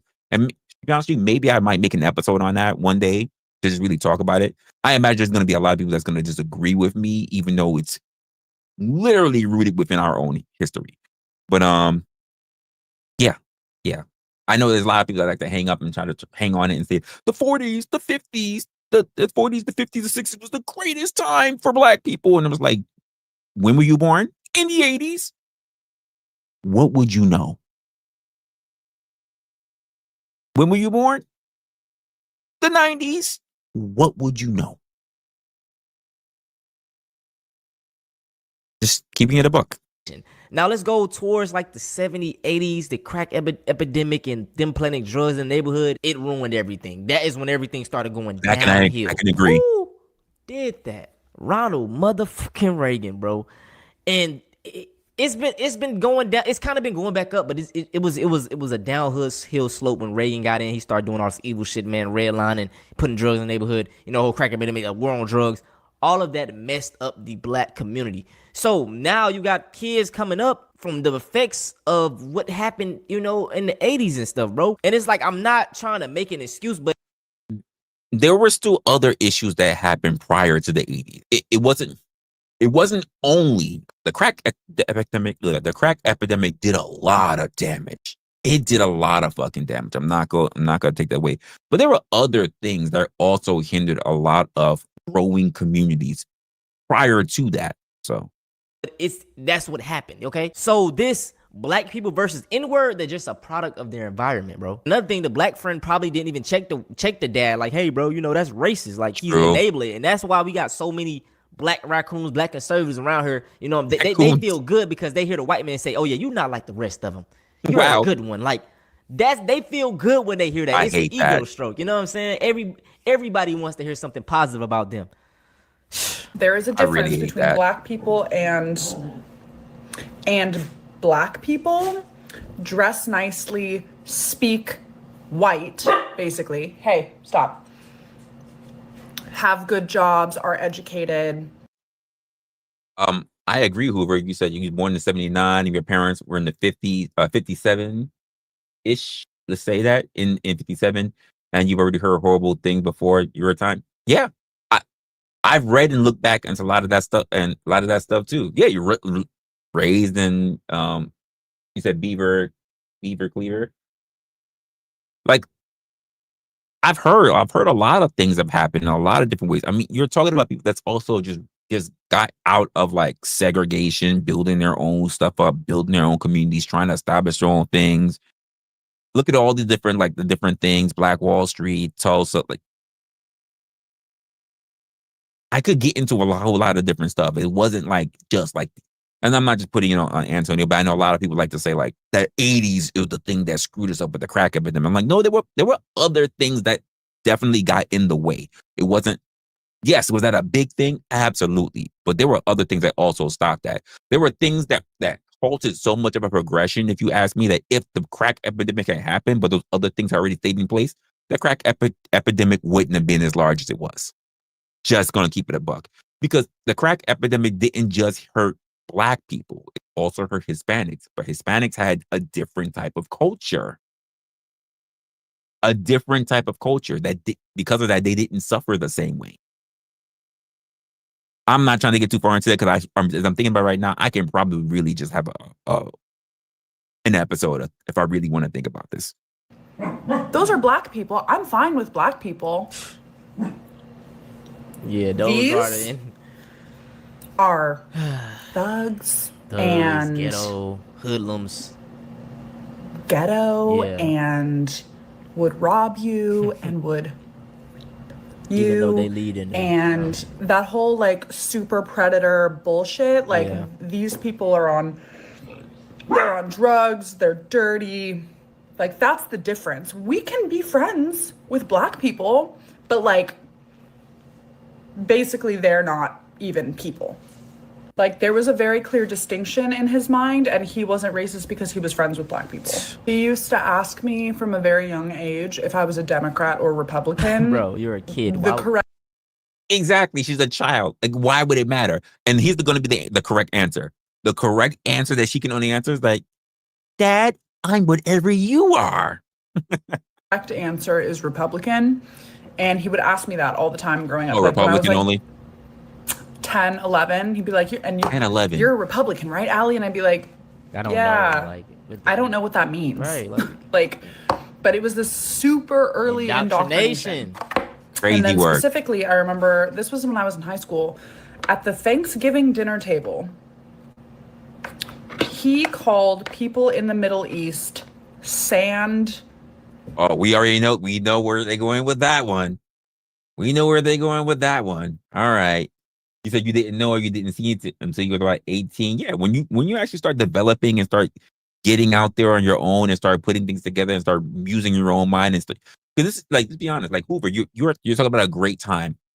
Your late teens, going into your 20s, where you actually start looking at your parents and you start realizing that actually these are fuck ups. Like, you start getting to a point where you're like, they make mistakes. As a kid, you don't know if your parents make mistakes. You're just trying to fumble through it, and you're following along with what they're telling you because they're saying that what they're doing is for your best interest. It's not until you get to that later part, in your life where you start looking at them, you're like, oh, you make mistakes too. You make a lot of mistakes. So that's when you start thinking about you start jumping in and you start thinking for yourself. And with that, you really start, like, not for nothing, this is our rebellious years, if you can put it that way, because you start experiencing the world for yourself, not just experiencing the world within your parents, your subjugators, if you want to put it, your indoctrinators' eyes. So I get that. What's good, Clue? Saying it, hey, that's what they call Myron. That's what they call Myron. And like I was like, Dad. Like, why? That is so messed up. Like, what are you saying right now? Like, that, do not say that. Like, what is wrong with you? And he was like, what? They are. Sad, it was just like, sad, bro. It was bad. It was really bad. Shout out to all of these individuals that was able to call out the BS in the white community, because a lot of them grew up like, I'm pretty sure I'm going to get comments saying, yeah, their families grew up like this as well. They dads are like this. Their moms are like this, but they broke away. And they are the few that actually have a mind of their own and breaks away from it. But the other 60, 50, 80, whatever % have this ideology, and they're going to tell their kids the same thing, man. So I agree. And it's saying, actually, that's 2 videos. Like, so we saw the black fatigue, the real black fatigue, and then even white people have white fatigue. I kind of like both these videos were actually pretty good. I like the examples of the people they actually pulled out. Damn, that was actually a pretty deep one. But once again, that was Antonio Talks with his segment there. I thought it was pretty interesting. Now, here was something I actually pulled up because I thought it was very interesting, especially when it hit my feed. This was something I kept forgetting to bring to like OG, because I know that they like to talk about like dropping bars. They like to have a segment on their show called Rate These Bars and shit like that. So this popped up in my feed recently. I have no idea what the hell I'm about to get into, but it says the rise of MAGA rappers. I have no idea what the hell this is. I had never heard this was a thing. Content creator is Read My Soul. Once again, the rise of MAGA rappers. I didn't even know they were MAGA rappers. I haven't for some reason I'm not thinking that this is going to be a good thing. I'm waiting to be pleasantly surprised. There are a lot of things that don't make sense. And to me, what makes the most sense in Trump's 2025 America is the rise of MAGA conservative right-wing rappers. They want rainbows in the classrooms and 15 different bathrooms and white guys that hate black. He's Canadian, first and foremost. He's Canadian, but still. Where the Patriots at, red MAGA on the hat, yeah, it's like that, and we ain't turning back. Hang them up high and sun down, leave them swinging so the folks all know. Joe Biden was just sharp as attacked, and have Kamala follow the aftermath and try to convince and garner the votes of black. We'll get her life taken riding on a train by a nigga when she's rapping black. What did you say, nigga? You got guys like what? That was crazy.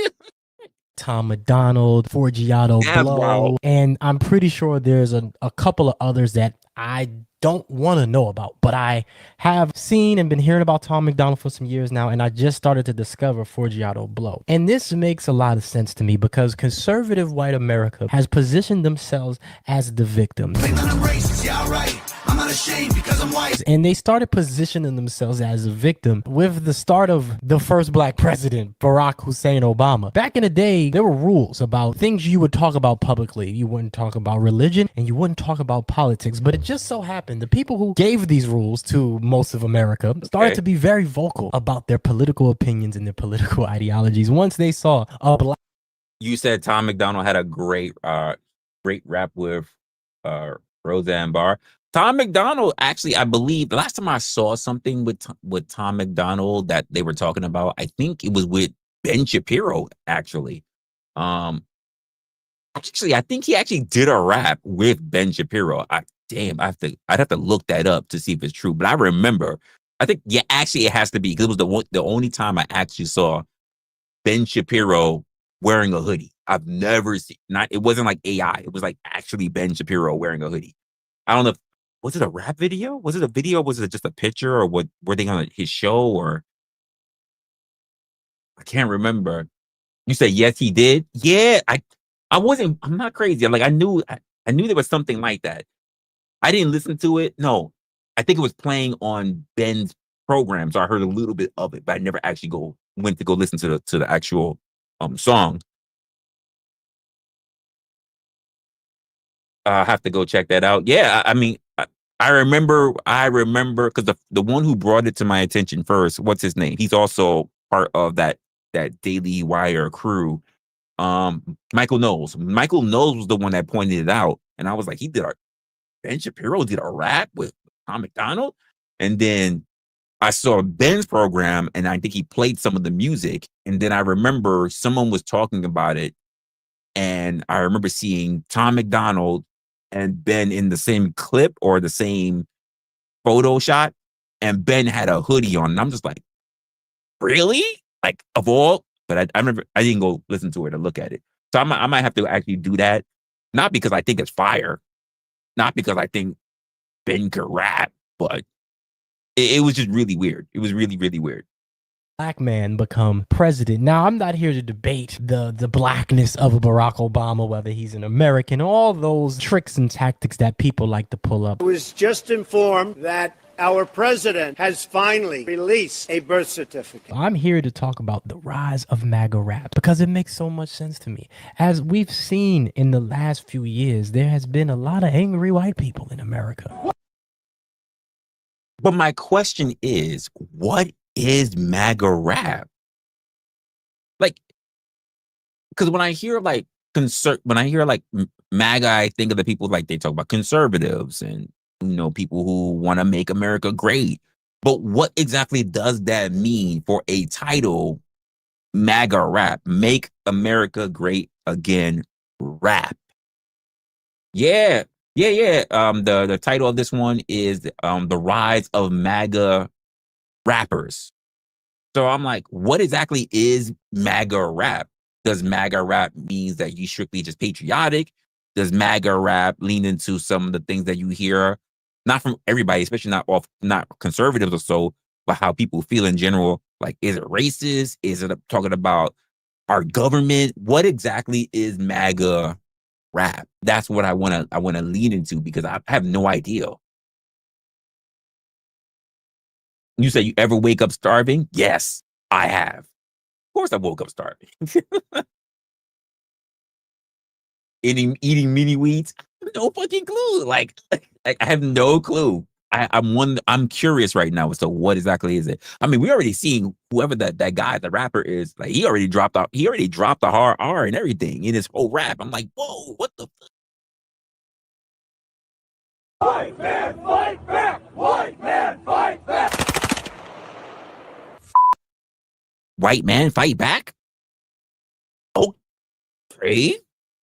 Bud Light and Anheuser-Busch. One people, one nation, and immigration. We're honoring the founding fathers who were white. We're honoring all of the great white men who are being smeared. And to be fair, right-wingers have been upset since before Obama became president, but it seems as though when he became president, they turned it up a notch, and that's what led us to Trump. The right is angry. They're always angry. They've been angry since anyone can remember. They were angry when the Union won the Civil War and they had to give up their slave. They were angry when Reconstruction gave their former slaves the right to vote. They were angry when black soldiers came home from World War I and World War II and insisted on being treated with dignity, having fought for their country. They were angry about jazz music becoming more popular, and then about rock and roll. They were angry when black children tried to integrate schools. The whole history of the American right, whether they called themselves Democrats, Dixiecrats, or Republicans, is a history of rage. And even having, quote,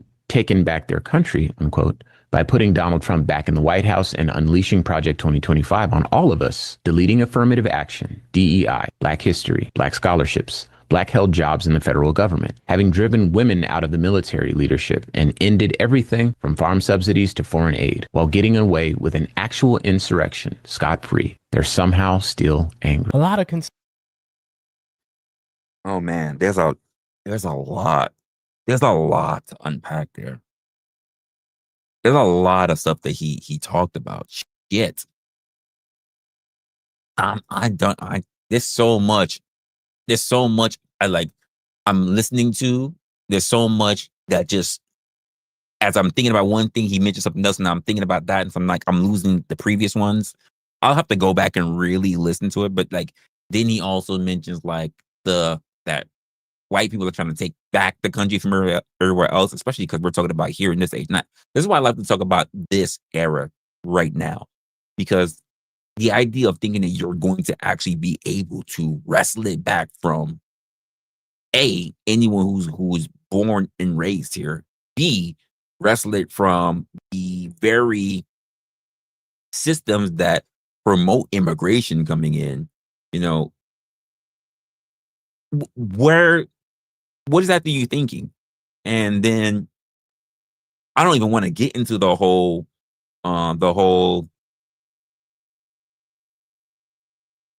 yeah, I'm sorry. Like there's so many things my mind's not bouncing over.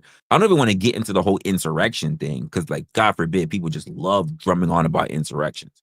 There's just so much shit going on in there, which still never really begs to answer the question, what the fuck is MAGA rap? Because based on what the things you're showing already, at least in that clip of what the content creator is showing, I guess it's about angry white men. Because I haven't actually heard any rap yet. I haven't actually heard what the rap is about yet, but I'm guessing it's about angry white people that want to take back the country. This is the message that I'm getting so far from the video. Guys, what do you think? What do you think MAGA rap is about? Hoover, you said, in your mind, MAGA rap would say drop your baby in the hospital parking lot. Oh shit, damn. Hoover, damn, right up, right. Just went right for the juggler, just first attempt. So dropping baby off at the hospital parking lot, because we ain't gonna fix it today. Sorry. He said, I can't do this 8 month ago. Oh wow. So okay, that means the whole abortion thing. Like, oh man. Yeah, I have no idea what this is supposed to be about. But I didn't even know they were like taking to the streets with torches. By the way, kind of not like a good symbolizing of like walking around a whole bunch of people with like tiki torches, like not really kind of thing. And then you have to actually ask yourself, what are the numbers of these particular people that feel this way? Because that's not to say it's everyone, but what exactly is that? It's just, we don't know. First time I'm actually hearing about this. I'm gonna have to do a little bit of a deep dive on this one at some point if we don't really get the answer I'm looking for. Conservatives believe that they're losing their country. And so it makes sense in a country who has stolen everything from black people that they now are using the genre of rap to push right-wing conservative narratives. Who won Trump won? Who won Trump won? Patriots pulling up, knocking on the Capitol. I don't know if that was just some white old guy or if that was like supposed to be like a bad depiction of like Biden. I have no fucking clue. That was wild. The genre of rap to push right-wing conservative narratives. Who won Trump won? Who won Trump won? Patriots pulling up, knocking on the Capitol. Oh yeah. If you ain't liberal, then they treat you like you human garbage. If you speak up, then you a target. Now, Tom McDonald, if you ask me, has absolutely nothing on a B.O.B. Is it just me? Or is artificial intelligence mimicking melanin? They say it's simulation. First they said it's evolution. I will say that AI is absolutely mimicking. Yeah. I've seen too many shorts, too many AI channels, whether it's TikTok or YouTube. Like I've seen too many AI channels. Oh, I've seen it on Facebook. There are AI channels that are mimicking a lot of what they want to perceive as black culture. So like some things okay, other things like it's just all about a hype and really about the bad thing about the culture. Like, yeah, I've seen a lot of AI channels. I've seen a lot of it. It's absolutely insane. Yeah, AI is booming. What was good, Cousin Lawrence? Yeah, AI is fucking booming. And I've seen a lot of depictions of black people, fights, ghetto shit, Like I've seen a lot of things. I've seen more bad than I have good, but like it's crazy right now. Yeah, AI is biased. Oh, you know what? Maybe you know what? I don't think I've done an AI episode. Maybe let me write that right down. Let me write that down right now. I haven't done an AI episode, so maybe I might have to go look for examples of that because I've seen them. I've seen them like crazy. So I'm gonna write that down as an AI example.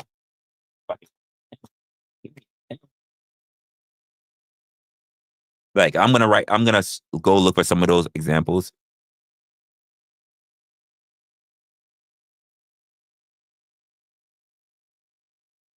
But it was crazy some of the things I've seen. And maybe we have to go through some of that. Like, what are the detriments of going through AI and how it's depicting of things? And because I even it's gone beyond dance videos and stuff like that to the point where, like I said, I haven't seen it mimic Asians. I haven't seen it mimic Indians. I haven't seen it mimic even like white people like that, especially when it comes to culture, not when it comes to food. I'm seeing it like really just the worst parts when it comes to black culture, like really putting down black people or just doing ghetto shit or you know what? The only time I've actually seen that I can fully think of it, just even because I thought it was just funny, was I saw two white boys pretty much having an argument like it was GTA, but the people even in GTA, they're black guys, but it was just like mimicking off of that. Oh, it's crazy. You can give me all the info I want. Listen, I would like great examples of it. It was crazy. Actually, you know what? If I go to my Instagram, I might still have it in my Insta. Let me do this real quick. Boom. I'm going to go to, I might have sent it to myself some time ago. Oh, look, I got a message too. I haven't been on Insta all day. Let me see if I can find it. It might have been something I sent to myself. Damn, I got a lot of things I got to review, even on Instagram. A lot of things I got to take a look at. Let's see if I can probably find it. Nope.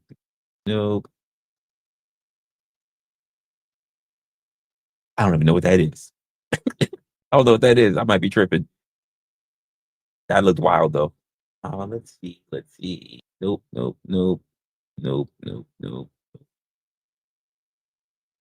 Damn, I may have to go search for it myself. Damn. Oh, I got it. I actually found it. Let me click on this real quick. All right. Let me do a quick share. So here's what here's what it is. Let me do this real quick. Come up in your crib? Man, fuck you. I'll see you at work. Nah, nigga don't hate me because I'm beautiful, nigga. Maybe you got rid of that old yee ass haircut you got. You get some bitches on your dick. Oh, better yet, maybe Tanisha would call your dog ass if she ever stopped fucking with that brain surgeon the lawyer she fucking with. Nigga. Or AI, folks. AI. That's from GTA. Just done in AI. And I mean, there's worse depictions than that, but I'm like, I've seen mainly stuff with like black people, women with big ass booties having fights in like chicken spots, or people like family shit or whatever. Like I've seen a lot of different stuff, and I'm like, hey, never even crossed that. I need to pick it up. But there's a lot of really bad depictions of stuff going on out there, and it's so much. It's so bad. Science switch it up soon as niggas catch up to it. If you listen to B.O.B.'s music, I'm talking about Dr. Aiden. HIV in the 80s, biological chemicals designed to be contagious. The Watchers. Because us musicians have influence on this mic, but they don't like that, so they conquer and divide. You can really dive deep into B.O.B.'s discography, the Element series, even what he's releasing now with his artificial intelligence series. I'm a big B.O.B. fan, and I really think if you listen to some of his stuff, you would see where a lot of these right-wingers have been getting their material. I guess we copies of a copy of a copy of a copy in a circle. I even remember when Obama became president, I was a conspiracy theorist, like knee deep in it. You know, I was one of those kids watching a guy on YouTube called Enough Respect. And, you know, I would listen to a lot of the guys on the corner. I would question my reality. Now I know that I was just a young man coming to himself. I wouldn't say I was a conspiracy theory because a lot of things I believe actually turn out to be true. Message. I remember the conspiracy movement kind of taking a different direction when Obama became president. Before, it was all about 9/11, war in Iraq, and as Obama became president, it started to be about lizard people. Started to be not about questioning your government and questioning the narrative. It started to be about celebrities and secret societies. And that what was true. mostly black celebrities were doing. You know, Oprah's, the Will Smiths, Illuminati. the Jay-Z's, the Beyoncé's. It started to trying to take a little bit of turn to people who really didn't have no power, and then it started to become something else. Jay-Z has been accused of placing secret symbols in his music videos, such as goat imagery. I remember and devil this. horns. The logo for his own music label. I understand how we got here. I live in South Carolina, and I've watched these race dynamics play out. I was here when they removed the Confederate flag from the State House, and day by day after they removed that Confederate flag from the State House, that flag went from a Confederate flag to now the MAGA 2020 or the MAGA 2025 Trump flag. This video here by Vic Mensa could kind of explain it way better. Well, I don't know if all about that, but I have seen a lot of videos. And again, in this day and age, you have to question everything, whether it's even AI or anything. There are people who have taken down their Confederate flags to put up Trump flags, especially during the election cycle. Who knows if they took it down and put up the original Confederate flags again? But there has been a lot of places that have done that. Better than I can. Shout out to Vic Mensa. MAGA rappers making country songs about lynching. Like, fam, can't you even get your own genre of music to talk about killing us? They want to be us so fucking bad. But I mean, if they ain't nothing else, they pathetic. The guilt is deafening because from a deep intrinsic place of knowing, they understand that they owe their entire existence to those that they've enslaved and oppressed. Very few things in their culture are not the creation of black people. The imitation in the MAGA trap rappers, it got me thinking about the ideological basis in the BBL and the lip fillers is the imitation of African features. And the history is crazy. Sarah Bartman, who was a Khoi woman in modern day South Africa, was used as a grotesque museum display because of her large butt. And shortly after that, Marie Antoinette big bust corset came into European fashion. That was the original BBL. Like, they've been trying to become us. Because a huge part of the DNA of hatred is obsession. And a primary part of the DNA of racism is jealousy. Fixation with genitalia, with athletic ability. I need to hear that part again. That was crazy. Just about like how human beings are in that one. That shit is crazy. That is for real. And the history is crazy. Sarah Bartman, who was a Khoi woman in modern day South Africa, was used as a grotesque museum display because of her large butt. And shortly after that, Marie Antoinette big bust corset came into European fashion. That was the original BBL. Like, they've been trying to become us. Because a huge part of the DNA. This is the part I want to hear this part. He's the huge part of the DNA about people. I'm going to love this part. Of hatred is obsession. And a primary part of the DNA of racism is jealousy. Fixation with genitalia, with athletic ability, artistic ability, science and architecture of Egypt and the Aztecs. So as the hate. Which is funny about that too, because even if you try to take it away from the racial elements of it, what is some of the same depictions of the jealousy and even the hatred and even like the racial, you could put racial things into that as well, but like people talking about the trans movement, you can still see a lot of those elements and how people are moving and how they want their depictions. But at the same time, there are a lot of people that will switch up to make themselves in the appearance of the very thing that they wish they could be, or that they feel like they're not getting enough respect on, so they can become those things in order to feel like they can now garner that respect that they've been chasing. Human beings have been like this for a while. Let's take it away from the trans thing. How many times have we seen Hispanics? How many times have we seen blacks? You do things like skin bleaching creams. Why are they using skin bleaching creams? To reach a certain aesthetic so that they can be treated a specific way out of either hatred or jealousy. He's cooking. He's right. Hatred and racism reaches a fever pitch. Peep how the imitation do the same. So this video shows you how a lot of American black culture has been stolen, has been taken from. And like, not to be the too woke friend, but like literally everything that is popular and trending right now has just been stolen by a black person and repackaged by the whites. The beloved country music, as Beyonce has showed you. The cuisine, the barbecue, the fried chicken, the Jack Daniels. Call it the remixing of a story, right? I've learned when I moved down south and I got a real proximity to the wealthy people, and I started to go to school with the people who had real wealth, who were coming to school with BMWs. You know, New York City, when you live in New York City, you're living in one of the most segregated cities in the world, especially. And most people don't see that. If you're a New Yorker, you're growing up as a if you're growing up as a New Yorker here, you see that.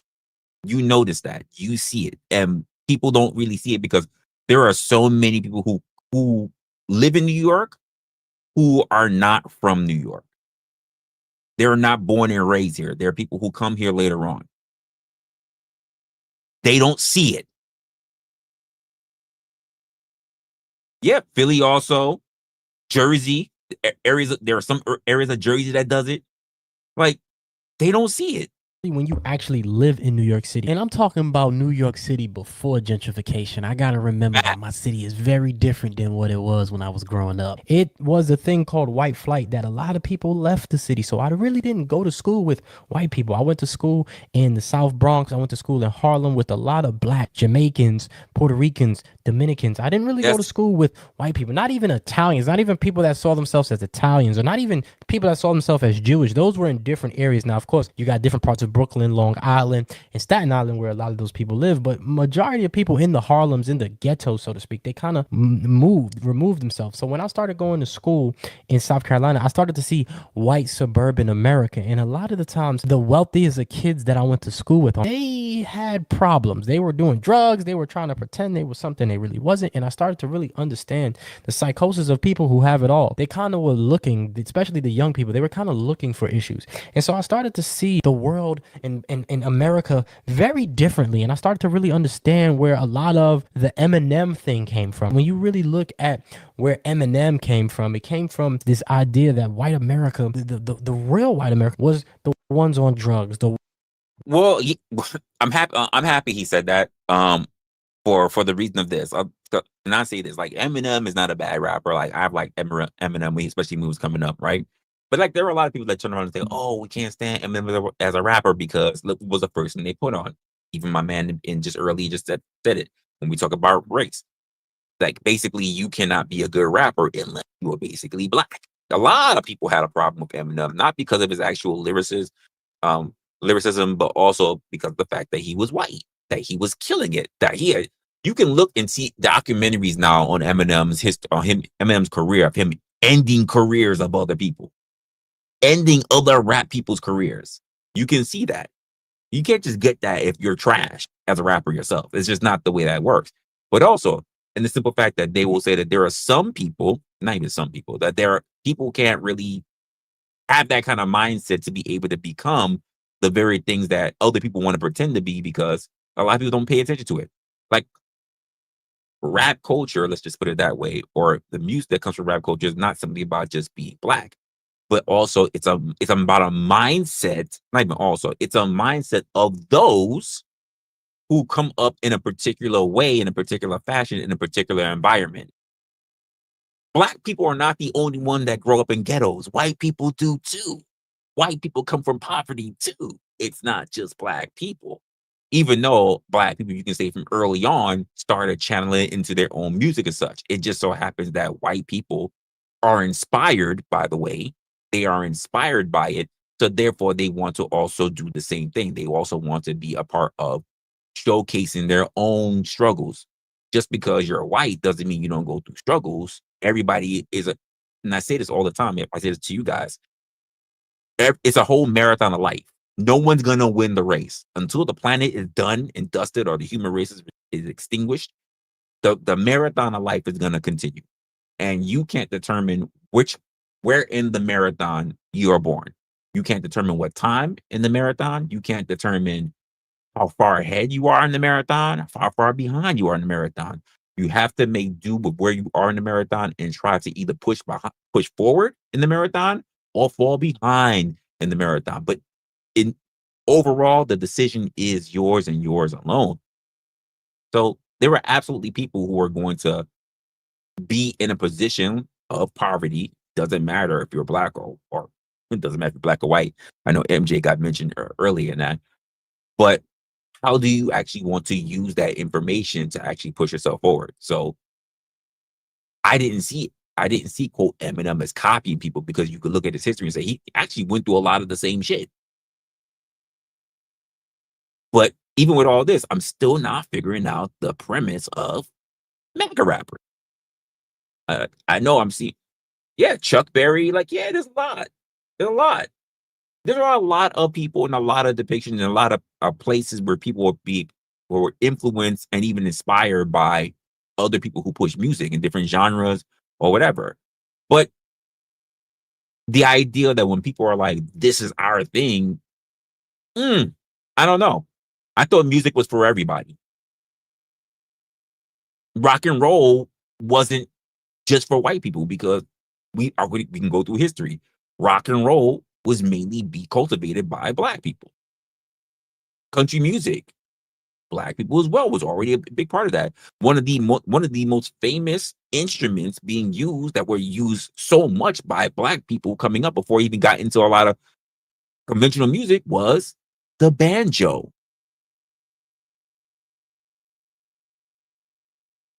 The fiddle, violin. There's so many things. Drums, we got drummers now, and we see mainly when we see drummers, what we think of rock music, but drums have been around for a long time. So there's a lot of things that I think that people need to be okay with having their own sense of expression for it, but respect where it comes from, but it doesn't mean that it's only held by a specific ethnicity and that's just the end of it.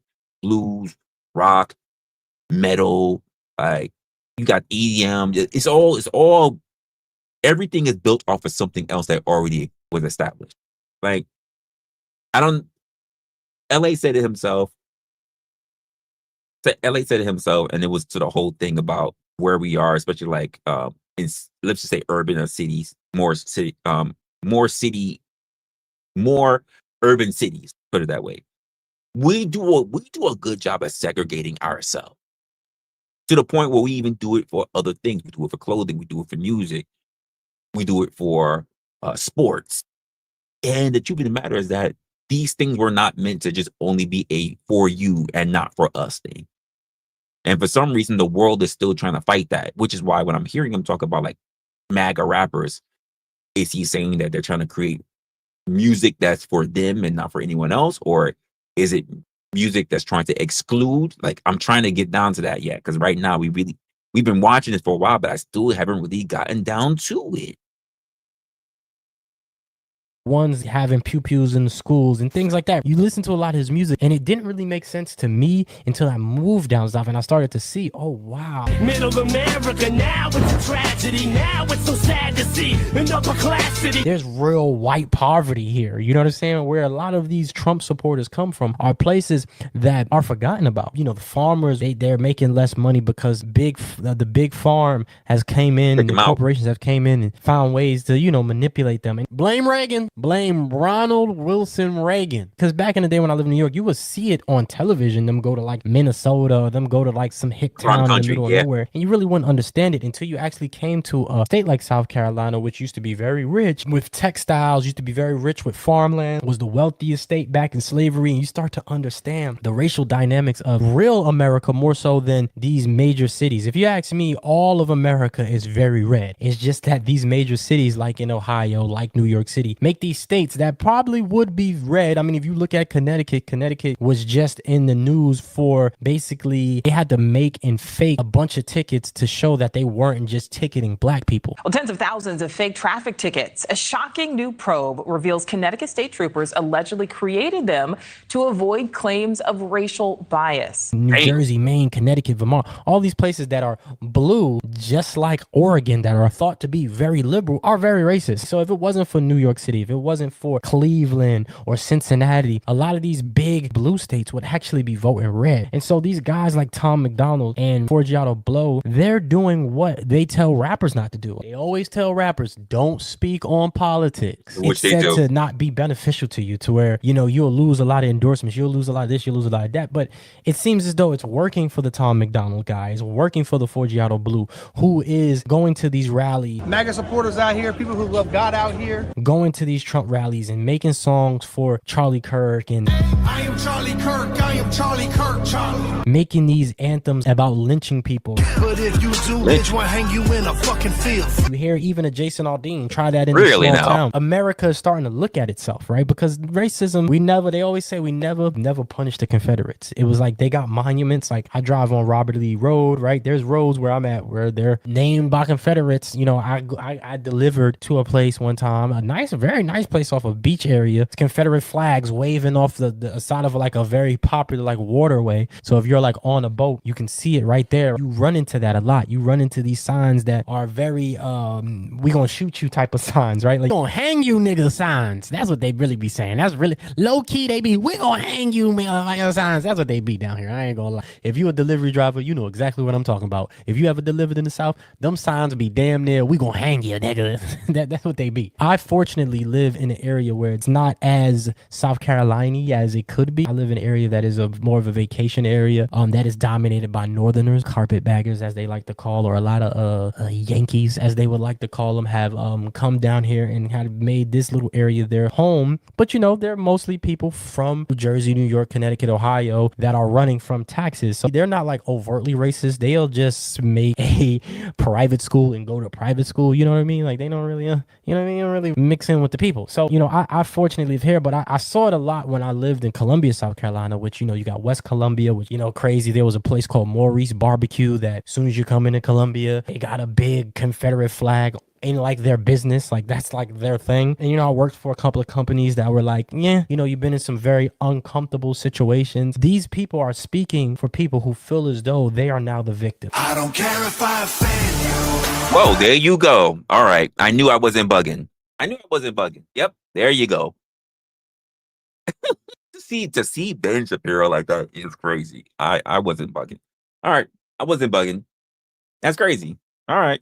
I was put here to upset you. They want war, they don't want peace. They want defund the police. We the people won't stop his MAGA nation till they kill them. They have maneuvered themselves into this victim position. You know, they're going against DEI and wokeness, and they're going against mainstream narratives, which is kind of crazy to me because it's usually, if you look at the economics, if you look at CEOs, they're majority white men, and they're the ones that are pushing these DEI or these woke things, and black people and brown people get the blame. We're going to take our country back. ICE is running through all these different communities, going to construction sites where people are just trying to make an honest living, and they're taking people and they're separating people from families, and there's all different type of horrible stories that are going on. So it makes sense to me that you see a rise in this. Hope you got your bags packed, 'cause you're about to get deported. Oh Lord. I don't think anything else makes any more sense when you look at the obsession that people have with black people and have with brown people. Like literally house music. Everyone's obsessed with house music now, and it's like you guys would hate the origins of house music. Like in the black and gay underground of Chicago, like y'all would not vibe there, but now that like John Summit and Diplo have gentrified house music, y'all love it. Like that's how every single music has started. Same with rap, obviously with rap. It did not start with white people. I employ anybody to go listen to B.O.B. Computers resemble B.O.B. does well. Niggas resemble God. Artificial work at an artificial job, paying artificial tax to an artificial God. Go listen to Dead Presidents. Go listen to Immortal Technique. They're actually speaking truth to power. These guys like Tom McDonald and Forgiato Blue, they're literally emulating. They have no culture, right? I read the book White Fragility, where a lot of people adopted this idea of whiteness. Whiteness doesn't really exist. When a lot of poor Europeans came after the Civil War, they've adopted this white mentality because they saw that being black was bad. So they adopted whiteness, came over as Italian, they came over as Irish, they came over as German, but then they come to America and they lose that and they strip that and they become white, which white has no identity. And the closest thing to an identity that white has in America is war, is violence, is murder, is kill, is hate, is fear. When you see these guys, Shadow Blue, and they're literally emulating, right? Like shout out to Drewski, because this is... Folks always tell me like, you a white boy, you can't be doing all that. I grew up on that side. On that side, yeah. But I was raised by these folks. Are you a rapper, singer? Rap artist, Forgiato Blow. Forgiatoblow. I was showing my wife and she's like, oh my God, is that Drewski? And I was like, no. And you know, you run into a lot of these guys that have the bravado of, you know, being a thug or whatever that may be, because they may have grown up on a trailer park, or they may be in a biker gang, or they may play football with the brothers. Or see a lot of these frat boys that are in love with the Waka Flockas, right? Waka Flocka used to come around Columbia, South Carolina a lot and hang out with the frat boys at USC, and he used to just be walking around and they love it. I think Tom McDonald said that hip-hop was designed and created to destroy white people. The demographic for hip-hop is like 19 to 35-year-old. Ben, what the fuck? How did I miss this? I must have stopped, because at some point I stopped watching Daily Wire. I unsubscribed. But how did I miss this? This is crazy. Yeah, too much. White American youth. That's the primary demographic. It almost seems like there is a conscious effort to sort of destroy and dismantle and dilute that generation. What? Hip hop has done more damage to black and brown people than racism in the last 10 years. But then you got Tom McDonald. Fuck Geraldo and anything Geraldo says. Fuck the horse. Fuck his mustache. Fuck his hair. Fuck everything about Geraldo. Saying it in reverse about, you know, and it's just like when you position yourself as the victim because you really have no problems. If you look at the economics, it seems as though black wealth is dwindling and white wealth is getting more. And of course that may be because the 10% makes up for 50% of the spending. You know, that 10% it has all of the wealth while the bottom 50% has none of it, right? Maybe that's the case, but these guys are speaking for people who feel as though they've been left out. And it isn't because of DEI. That's what rich, wealthy white people want you to think, that it's the brown person's fault, or, you know, they want us to have this culture war instead of a class war. Just a reminder that the billionaire elite wants us fighting a culture war, not a class war. Right now, the people in power are trying to start a civil war, and they want us to have a culture war, not a class war. When someone asks, what is a woman? They're trying to start a culture war, and they want to distract you from the fact that 0.1% of this country owns 5 times as much wealth as the bottom 50%. These guys are servicing a need. They're servicing a market. There's a demand for people to speak up. And so Tom McDonald, Forgiato Blow have positioned themselves in to fulfill that void. Argue to say that our song is actually the total opposite of that. It's empowering people. It's hopefully encouraging people to stand up and speak their mind. Because let's be real, who are the number one consumers of hip hop? So why not get your hip hop without all the guilt, without all the you can't say the N-word, with all of those this, even though Forgiato Blow has said the N-word, making songs about lynching and all of these different things. This makes sense to me. I'm a big Back to the Future fan. I have the Back to the Future soundtrack here, one of my favorite movies. But in Back to the Future 2, there's a timeline where Biff, shout out to Biff, right? He goes back, he steals the almanac, and he becomes the president. And I feel like we're in this timeline.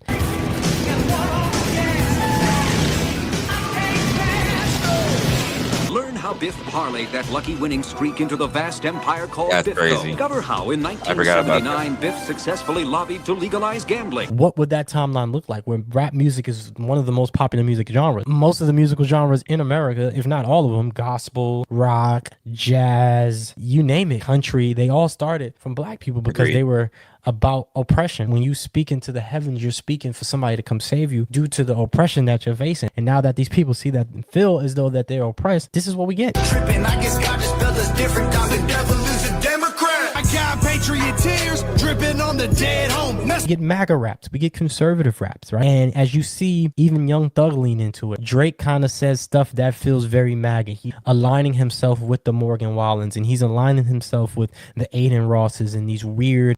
So I'm still not hearing much yet. I know he's trying to climb. He's crawling into it, but the only thing I'm really hearing is like pretty much what was already looked at as terms of like rap, right? Was about a cultural experience, your cultural background, what was going on in your streets or your neighborhood, and just pretty much your streets in your neighborhood, which is now crawling into the things that we shouldn't be talking about, which wasn't supposed to be talked about, not shouldn't.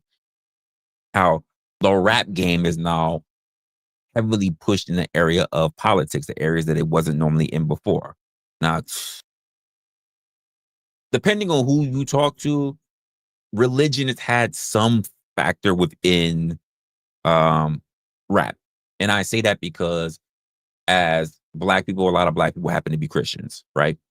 So I've heard a lot of rap that has elements of God, Jesus, going to church, things like that, all in it. Now, this whole political thing, you have very select rappers who wouldn't do it, maybe in a particular verse, but never entire movements, entire songs that's just strictly built on politics. This is just something that's just totally crazy right now. And I don't think that we're gonna end up going backwards. I think this is going to eventually turn into the norm when it comes to music. Right now, I mean, we're dealing with rap, right? This is the rap right now. Rap happens to be the thing, but what happens when it leans into not even R&B, because R&B has changed so much, if you ask me. And what happens moves into like country music? What's going to be left? If anything, why aren't we looking at this? Why aren't we looking at the simple fact that politics has embedded themselves in almost every factor of our life right now? So politics has already moved into the church. It was a thing that if you deal with politics, you deal with politics. If you deal with the church, you deal with the church. But we see so many. In fact, we have so many camera shots now of political figures in the church. Not that they never have been a part of the church. Not that they never went to church. Not that they never sat in the front or anything. But then, like, now there's so many aspects of them just being a part of the church and making decisions or having decisions, being back and forth. Hell, Trump had to go back and forth with a person who was like, I believe they were like a minister or a rabbi or whatever. Like, the idea is they get into that. Now politics has moved into music. Politics has moved already into movie and television. Sooner or later, it's not going to be any place or any genre or any particular category that you can move into that will not be politicized. So we have to think about that as well. There will be no individual culture. There will only be a political culture unless we decide to actually take those things back. But it's hard to take those things back when these are the things that are being held as the most prominent and want to be discussed. Tell me if you haven't seen that as well. It's not hard to, but maybe you haven't really taken a look at it. Manosphere MAGA adjacent podcasters and streamers. He says things like, why are you rapping like you're trying to get the slaves free? This is bubbling. This is festering something because people believe that Black people need to get over slavery and that we need to move on. These same talking points that has been going on before me and then will continue to go on. From the America that I'm seeing, from what I've been seeing since Obama became president, I remember one time Fox News was like, you need to find somebody else to sign the next stimulus bill. And it was like a shot ape, right? This exists. This is real. This rhetoric has never went anywhere because we never dealt with the Confederacy. And actually, if you ask me, the media has done everything to double down on this image of Black being the face of crime, being the face of negativity, being the face of all of these negative things in America. If you look at it, it's been doing that for a while now. When you look up the stats and statistics, that's not even the case. I think it was a very Operation Playbook, as we didn't even punish the Nazis. We brought a lot of the scientists in. We brought a lot of their experts in. If you ask me, it makes a lot of sense how our neighborhood started to become the ghetto, which the ghetto is the name that where the Jewish people stayed at. This makes a lot of sense that these people feel as though they losing their world. The birth rates of a lot of white people are declining. They think that there's this great replacement theory. I've talked about that. I've done streams on that. This tends to be a big thing when it comes to how people are defining the reason as to why there's an uproar when it comes to white people. Because population is declining, because cultures are mixing, because they talked about eugenics was the only way to try to keep the white race alive. And I'm like, even if you look at it this way, he mentioned it earlier, and it's absolute truth. there have been so many different variations of Caucasians that come here. Germans, Swedes, Italians, all these different people that have come over. And the idea that there are people who turn around and think that they're being washed out, even though whitewashing is the only term I can really say that is the term that I know. I don't know of any other terms of washing out a race. Also, then when you have to look at this whole aspect of, and I'm just gonna put it out there, COVID, right? When COVID was pretty much saying like, oh, what the Chinese said, they were playing around with viruses. Why were you playing around with viruses? The theory is, the conspiracy is, people are still trying to play around with viruses that will only attack specific ethnicity. These are one of the theories that are out there that circulated for some time. So that means if there is enough people in the culture, enough people on the planet that are mixed, it would stop people who have this ideal theory of having a pure race concept, that there will be no reason for people to play around with to do things like this. If the actual theory of the development of TV was the case. But the idea that you even have people that's out here in our country, in the West, that turn around and say there's a great replacement theory, or people are not really replenishing their numbers as much. Well, that's across the world right now. It's happening. It's happening in Asia. It's happening in Korea. It's happening in Japan. China's going through it. Europe is going through it. Russia's going through it, even though Russia wants to try to skew their numbers, but Russia's going through it. The only place I don't really hear that's saying that they have declined population numbers is really Africa. It's happening down in I've heard of a report, but I didn't hear enough of a report of it. Happened down in South America. I didn't hear too much about it, but probably is. And of course, Canada, and of course, here in the States. Everywhere is seeing a population decrease, and that just happens to be because of either it's not like a finite set of resources, I would say, even though resources are not infinite, but just the way how politics are being put into play, how safety and living standards are actually changing across the entire globe. Politics are starting to get really embedded. Not that they've already haven't been embedded in our lives, but they become so much more prominent to the point where people don't feel like they're able to move and breathe. People are being boxed, and the prospects of being able to grow are shrinking. They're shrinking. Technology is also put forth a very part of that. So a lot of people are like, I mean, to be honest, what's a great way for people not to want to have children? By jacking up everything so that it's too expensive to raise a kid. Why would I have a kid that I can't pay for when it's too hard for me to take care of myself? That's a great way to do so. And if you can't really see how this is so important, just look at all the other nations prior to what's happening now globally that had to try to balance their numbers. China, with the kid policy. Korea's done a kid policy. Japan, I haven't heard done a kid policy. But the idea that people have to bring forth incentives because prices are declining or increasing, now it's to the point where Korea, even though it's not a government thing, it's a company thing, it's trying to replenish numbers. That's going to start falling into Japan. At some point, China's going to do it again. They're going to move their child policies. And who else is going to follow suit? Instead of just sitting there and begging, it's like, we just want you to have this up there. What's the incentive? What is the incentive for a lot of people, especially younger people? Because this is the reason why we're having a population thing. What is the purpose of a young person trying to have children, trying to raise a family, if they're saying that it's harder to get a job now than it has been at any other time in history, right? They don't just have to compete with those who are already still alive trying to also survive, but then they have to also fight up against AI. They also have to fight up against new terms of robotics. Industries that are shrinking. What is there more to do? as much as you can still lean on jobs that are like blue collar jobs, if everybody starts leaning toward blue collar jobs, those become oversaturated, and then we still have the same problem yet again.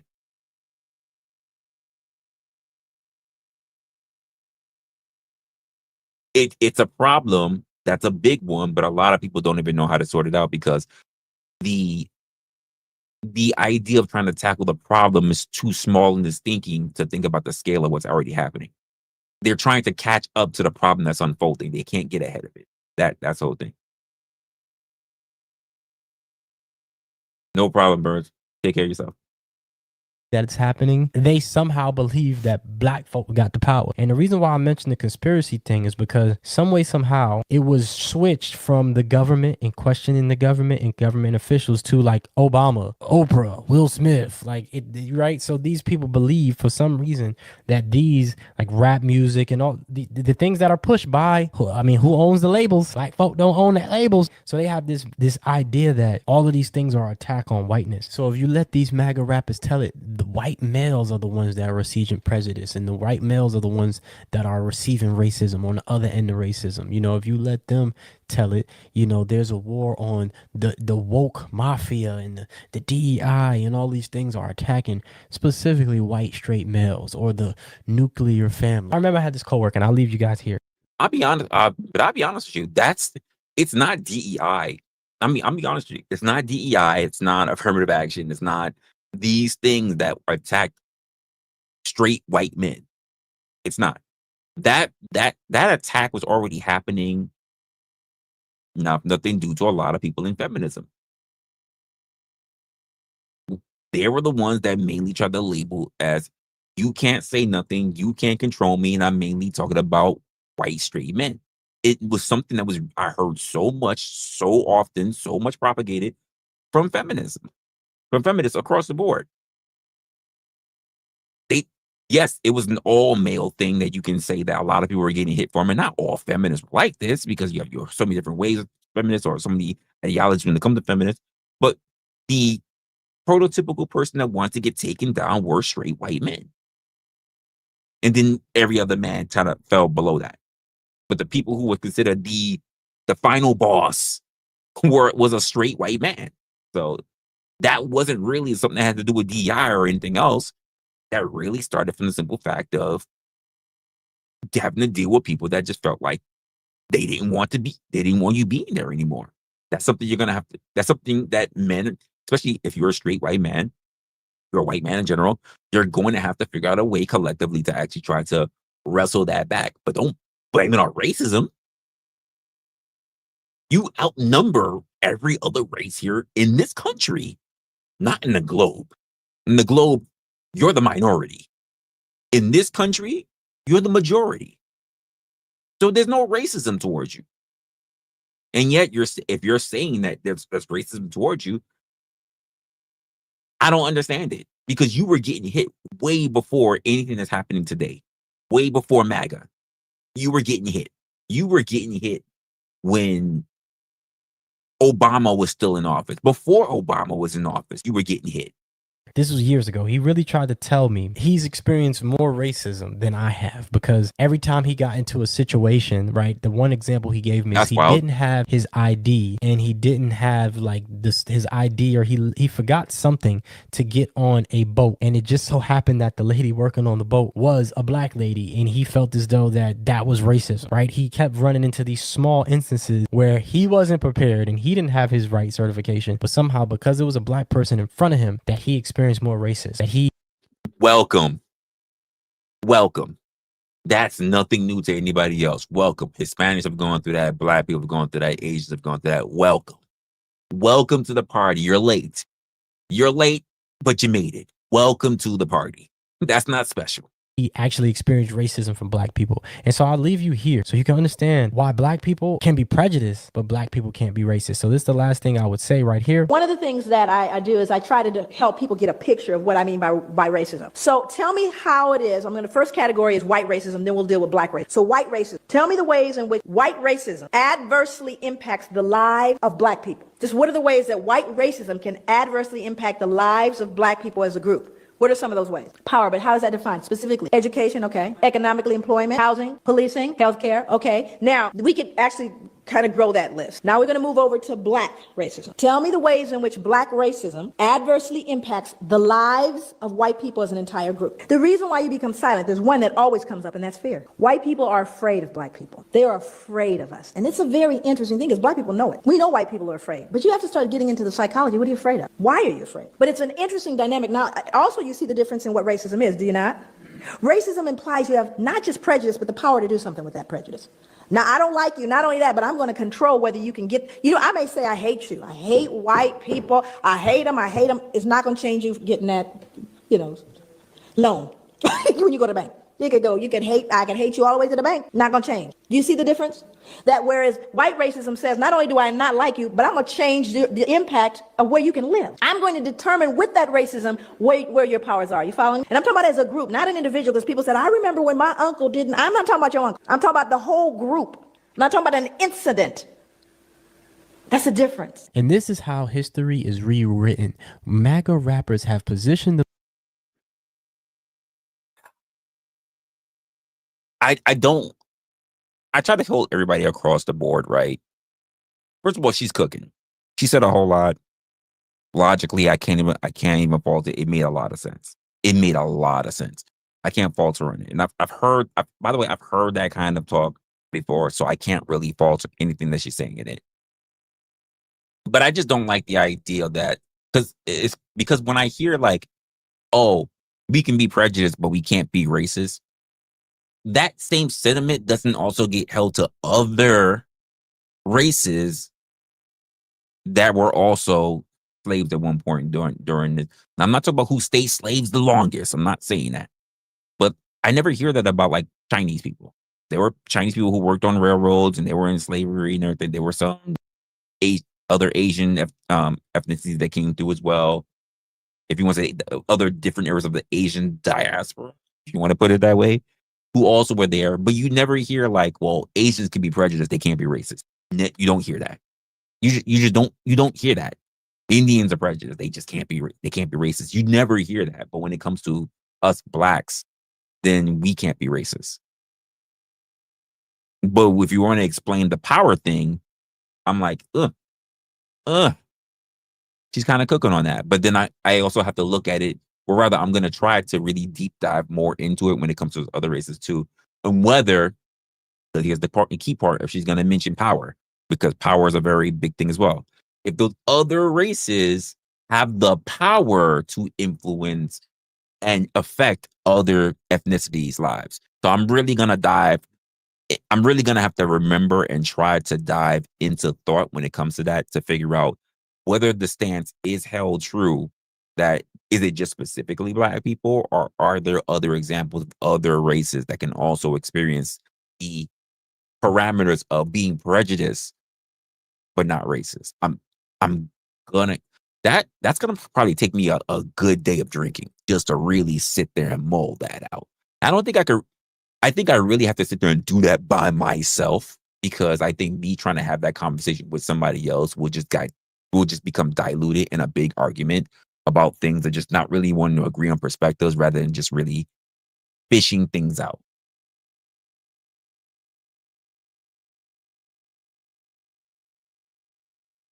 Yeah, I'm gonna have to think about it. Listen, great point at the end.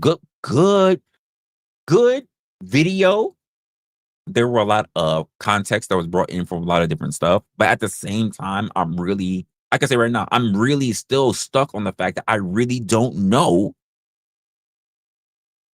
what MAGA rap is. I know what you're saying, the people that's there, the kind of rappers that are coming up through it. That is, in a nutshell, here's what I'm getting.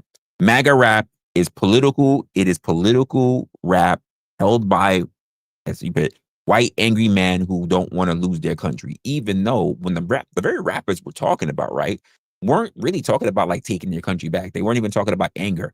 They were talking about just pretty much the political thing. I do not agree with the whole what we gonna do to black people, lynch and shit like that, because what the fuck that got to do with MAGA? Tom McDonald likes to talk about political stuff. I don't mind if a person wants to rap and they want to talk about Charlie Kirk. don't care. Even though this guy was doing his own thing, he's technically a social media, he's a YouTuber, a content creator. You can say that. Yes, he's helped in political stuff, but let's be honest, even when he was getting clipped, it wasn't necessarily under politics, it was under his own beliefs. Yes, he did other shit, but he was not a politician or anything like that. So take that however you want to take it. I'm really gonna have to deep diving in. I thought this was an okay video. He did an okay job. He really didn't lean into MAGA rappers or why it's important or why it's a bad thing or why it's a good thing or what does it mean to be a MAGA rapper, which is really what I was aiming for from the beginning. I thought there was going to be a big explanation as to what a MAGA rapper is, what constitutes as being a MAGA rapper, and basically, do we even need them? Is this really a great representation of what we would consider as a country to be rap? So that's what I was really looking for that. And I didn't really get it. But what I'm gonna do is I'm gonna try to keep track of this gentleman, because maybe he probably got something else that's probably fire in the future. So I'm gonna sub to him. I just sub to him, and I'll have to check him out in the future to see if he's got any other content that's actually gonna be pretty good. So we'll see from there. And let's see if I got anything else that's sitting on my. So it looks like I've got. Well, let's go into my clips from NYC. I haven't even really looked at that, but most people are not gonna be interested in that. I do see one from Heck Speaks. Let me pull them up real quick. This is going to be my last video going over. Let's just say that. I'll give you back your time after this. So here's one that I kind of agree with, but I haven't really seen it. The title is "Fuck Being Liked." Get comfortable making people uncomfortable. Just from a content creator by the name of Heck Speaks. I thought the title was pretty good. I probably got about close to 10 minutes into it, and I just said, "Oh, I'm gonna stop right here." I couldn't because I had to leave. This was actually the first video I was gonna start with, but I decided not to. And yeah, we can go through it. So I had somebody hit me up on Instagram a couple days ago, and they was like, "Yo, bro, I love your channel, bro. It's so fire, so genuine. I'm having a problem. Could you make a video about how to stop caring so much about what other people think? Because I can't live the life that I want to, because I'm afraid that I might come off too harsh and this, that, and the third." I'm like, bro, you know what? Let me make this a video. Let me tell you something about this channel, right? If I say...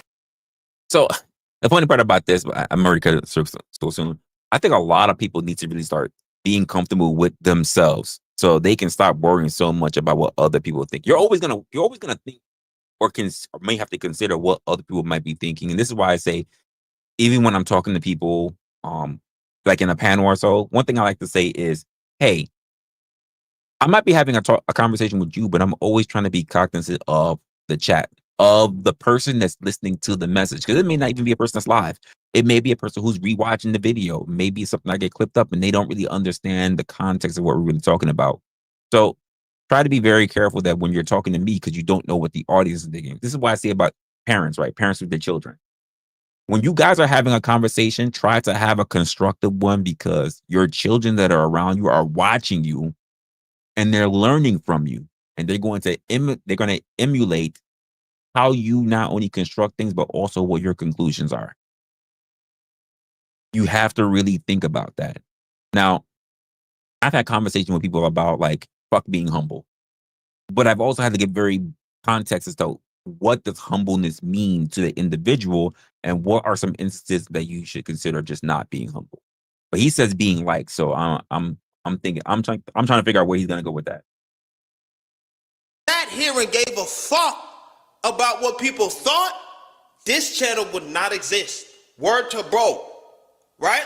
So when I first was thinking about the ideas of making the videos about like the whole dating stuff and just talking about my experiences, I'm not gonna lie, I was shitting bricks. Why? Because it's like, first of all, my face is attached to these videos. Second of all, these are real stories. So if the person or people I know in real life, they might take it the wrong way, like, oh man, he's very opinionated in some of his videos. And I don't be saying no wild shit, but people got their own opinions and they gonna feel how they feel, right? Especially when I talk about, you know, the crazy gender wars that's happening right now. When I talk on topics like that, you already know that's up for debate. You know what I'm saying? People's perspective of you can change.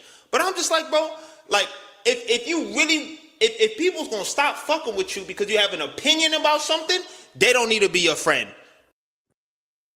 They don't need to be your friend, but I can't think of a single person that's not gonna have an opinion. Everybody's gonna have an opinion. Your parents will have an opinion. Your boss will have an opinion. Your kids will have an opinion. Everybody's gonna have an opinion. I think it's getting to a point where don't worry about taking everyone's opinion to heart. It's okay to learn. It's okay to try to understand where they are. Just don't think of taking everyone's critique, everyone's opinion, even if they're not critiques, to heart. And at the end of the day, who gives a fuck? Like, people gonna say what they want to say, and that's it. Like, if I really sat there, like, I wish I started this whole arc of the channel as sooner, because clearly the shit is working. You know what I'm saying? And if I had stood there and be like, man, I don't want to make this video about my Tinder dating experience because, you know, I might look unattractive to women. I do it. Bro. I do it. If I hadn't done that, we wouldn't be here today, right now. We wouldn't have people tuned in constantly trying to see what I'm about to upload next. Now I could upload a variety of different topics because they fuck with me, right? If I hadn't done that, there would be no Heck Speaks, gang. Word. So it's like, bro, people need to stop. Like, I understand the concern of other people thinking of you, but it's like, my nigga, you got one life. You got one.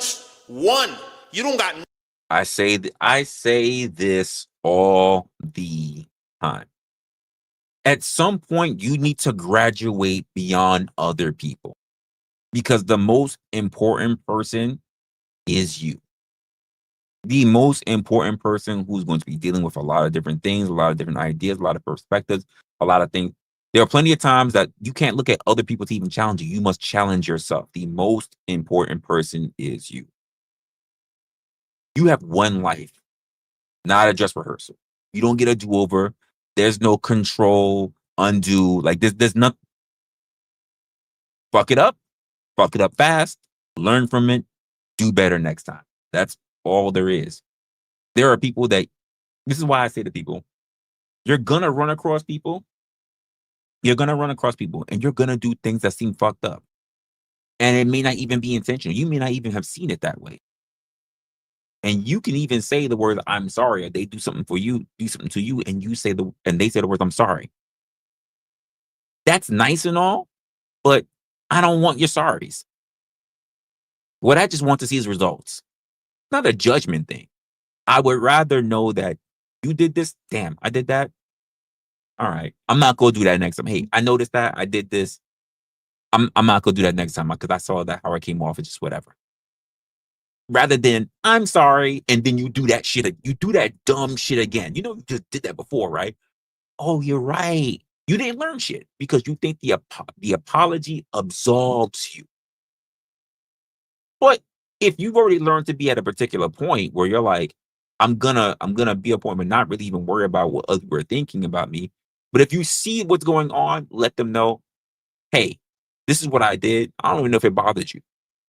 I don't even know if it bothered you, but this is what I did. Because sometimes you have to say things and they're like, I didn't even think about it that way. Oh, okay, cool. I just want to let you know, like, I had to think about it. If it was me, I probably would have took it that way.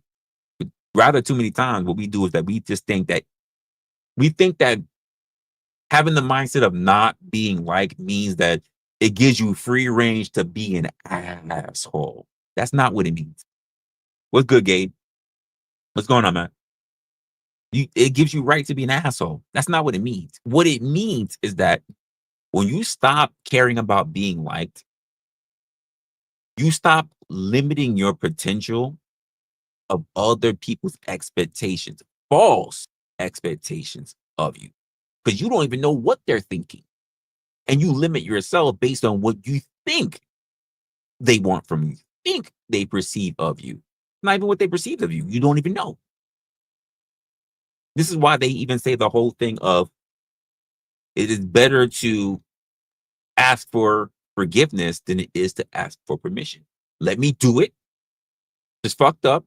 I won't know until you say shit to me.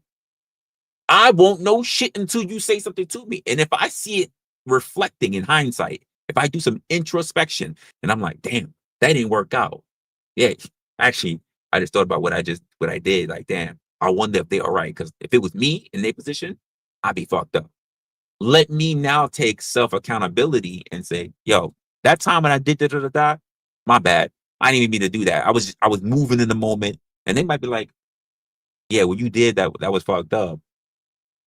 And you might be like, yo, my bad. I'm just moving. I just want to know. I came back and I want to acknowledge that what I did was wrong, blah, blah, blah. Or they might be like, I didn't even pay attention to it. Your self-reflection and being able to take accountability for actions that may be even perceived by yourself out of pocket and going to someone is still better than you just thinking it's okay to trample over everyone with no expectation of them having to feel a particular way, no semblance or of having to feel any accountability for it. Because as I tell a lot of people, your greatest asset besides yourself is your network, and everyone is a part of your network. Now, I'm not saying to be an apologist because you're not going to think that you wronged everybody, but some introspection is the greatest part of that. And the problem with being an asshole is that they don't do backtracking. So don't be an asshole. Like, what the fuck? No respawns in this bitch. Use it the right way. Make sure you live your life to the point where you don't regret it, right? Live it to the point where, so when you get to 70, 80, or whenever it's your time to come, because everybody's time is coming, right? You got to be able to sit there in bed and be like, you know what? I think I did my thing, you know what I'm saying, while I'm alive. That's my goal. Like, everything I've done up. That's everyone's goal. That is the majority of people's goal. Up until this point, you know, I've had my few mistakes. Everybody would wish they could replay time and do life again with the knowledge that they have. Everybody does. But if I were to, like, forbid this, but if I were to, like, pass tomorrow, I'd be pretty content because I did exactly what I wanted to do. If I didn't like a certain situation, I got the fuck up on out of that bitch. You know what I'm saying? If I didn't like a particular job, I got out that bitch. So this is something I agree with. So one thing I tell people, and I've done this with not really having anything in my pocket. Time is important to me. You can waste my money, but I won't have you waste my time. The one thing, I get pissed at myself for wasting my own time, for wasting my time working on things that today was yesterday was a great example of that. I wasted my time trying to fix something that I found that in the very end, I wasn't the one that broke it. I didn't do anything wrong. It was just a software error. I'm pissed at how much time I spent on it, but also I did learn things that I wouldn't have known if the error didn't happen in the first place. Am I pissed that I couldn't get I'm pissed that I couldn't get results. Let's look at it that way. Put it straight up. I'm pissed that at the end of all of my tinkering, I didn't get the results I was looking for. But to find out that there was no way I was going to get it regardless. So I stopped beating myself up about it. That's just what it is. But wasting my money is one thing. I don't like to waste my time on people I just don't want to, because I can't have that. The one thing that everybody's got in common is time. And when you factor that in, especially when you deal with younger people, I have to remind younger people of this. The same way I have to remind older people of this. You might be younger than me, right? Younger than I am. Can you be guaranteed when you will pass?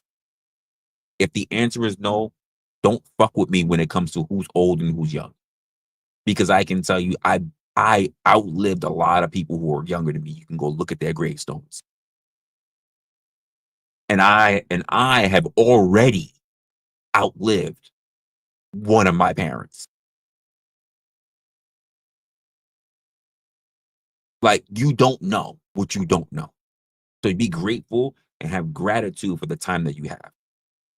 So you should make particular moves. Just make sure that when you're moving unapologetically, as they like to put it, just don't trample on everybody else's shit in the process. I don't care how much money that bread was. It wasn't worth it for me. I got out that motherfucker. And I did what I wanted to do. Everything I said that I wanted to do, I've done it up until this point. For the majority, right? And if it doesn't happen, cool. It's all good. You know what I'm saying? And let's talk about the second point. Being nice is fundamentally dishonest, right? So say if you're in a relationship and you got friends and shit like that, right? You trying to be this nice guy and trying to weather the storm. I'm a recovering people pleaser and a nice guy. And I'm gonna talk about that in a second, right? You are operating from a standpoint of, oh, if I do something nice for that person, you don't expect it to be done, obviously, back to you, but in your mind, covertly, you're being nice bad in hopes that they be nice back to you. It's bad faith thinking. Thinking that you're gonna get reciprocity is crazy. It's not entitled to you. Nothing is entitled to you. If you do things, just make sure you're doing it for free. And if there's no deal, don't expect it. So it's like, fuck that. If you want to say some shit, say some shit. You can't be, you know what I'm saying? You can't allow people to just, you can't just be nice to people and expect them to be nice back. That doesn't entail that they're going to be nice to you, bro. You could be the nicest person on the planet. That doesn't mean they're going to be nice back to you, bro. So you might as well be who the hell you are, right? Like, how can you be a people pleaser if you can't please yourself? You people too. I'm a people. So you can't be a people pleaser if you're not pleasing yourself. There's no way you're out there treating up. Listen, he's absolutely right. No way you're even out there treating other people nice if you're not treating yourself nice.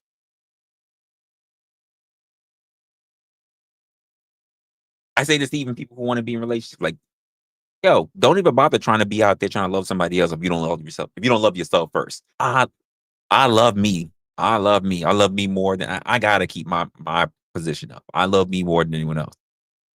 I love me before everybody else. Because if I don't take care of me, I cannot take care of you. That's just, it is what it is. There's no relationship if you ain't 1,000%. You're gonna be 25% giving. And these motherfuckers is out here like, yeah, this nigga, he nice as hell, man. You know what I'm saying? He say yes to anything. They don't respect you when you like that. I'm gonna just keep it a band. If you're a person that says yes to everything, and I've witnessed this because I was that person. I was the person that said, oh yeah, you need help? Yeah, no problem. Fuck that. Word. Fuck that. And you know why I say fuck that? Because the amount of times I say yes to mad people, and then when I need help, they ain't there. Oh, I got this thing going on. I ain't got it right now. Oh, word. Once I saw that happening a little too often, where it was like, bro, I say yes to everybody and their mother and their grandmother, but when it came time for me to ask for assistance or something, and I rarely ask for help, niggas ain't have no time for me. I said, bet, right? I want you to do this. I want you to do this. Worse, they say they have the time for you. They say they have the time for you, and then they don't come through.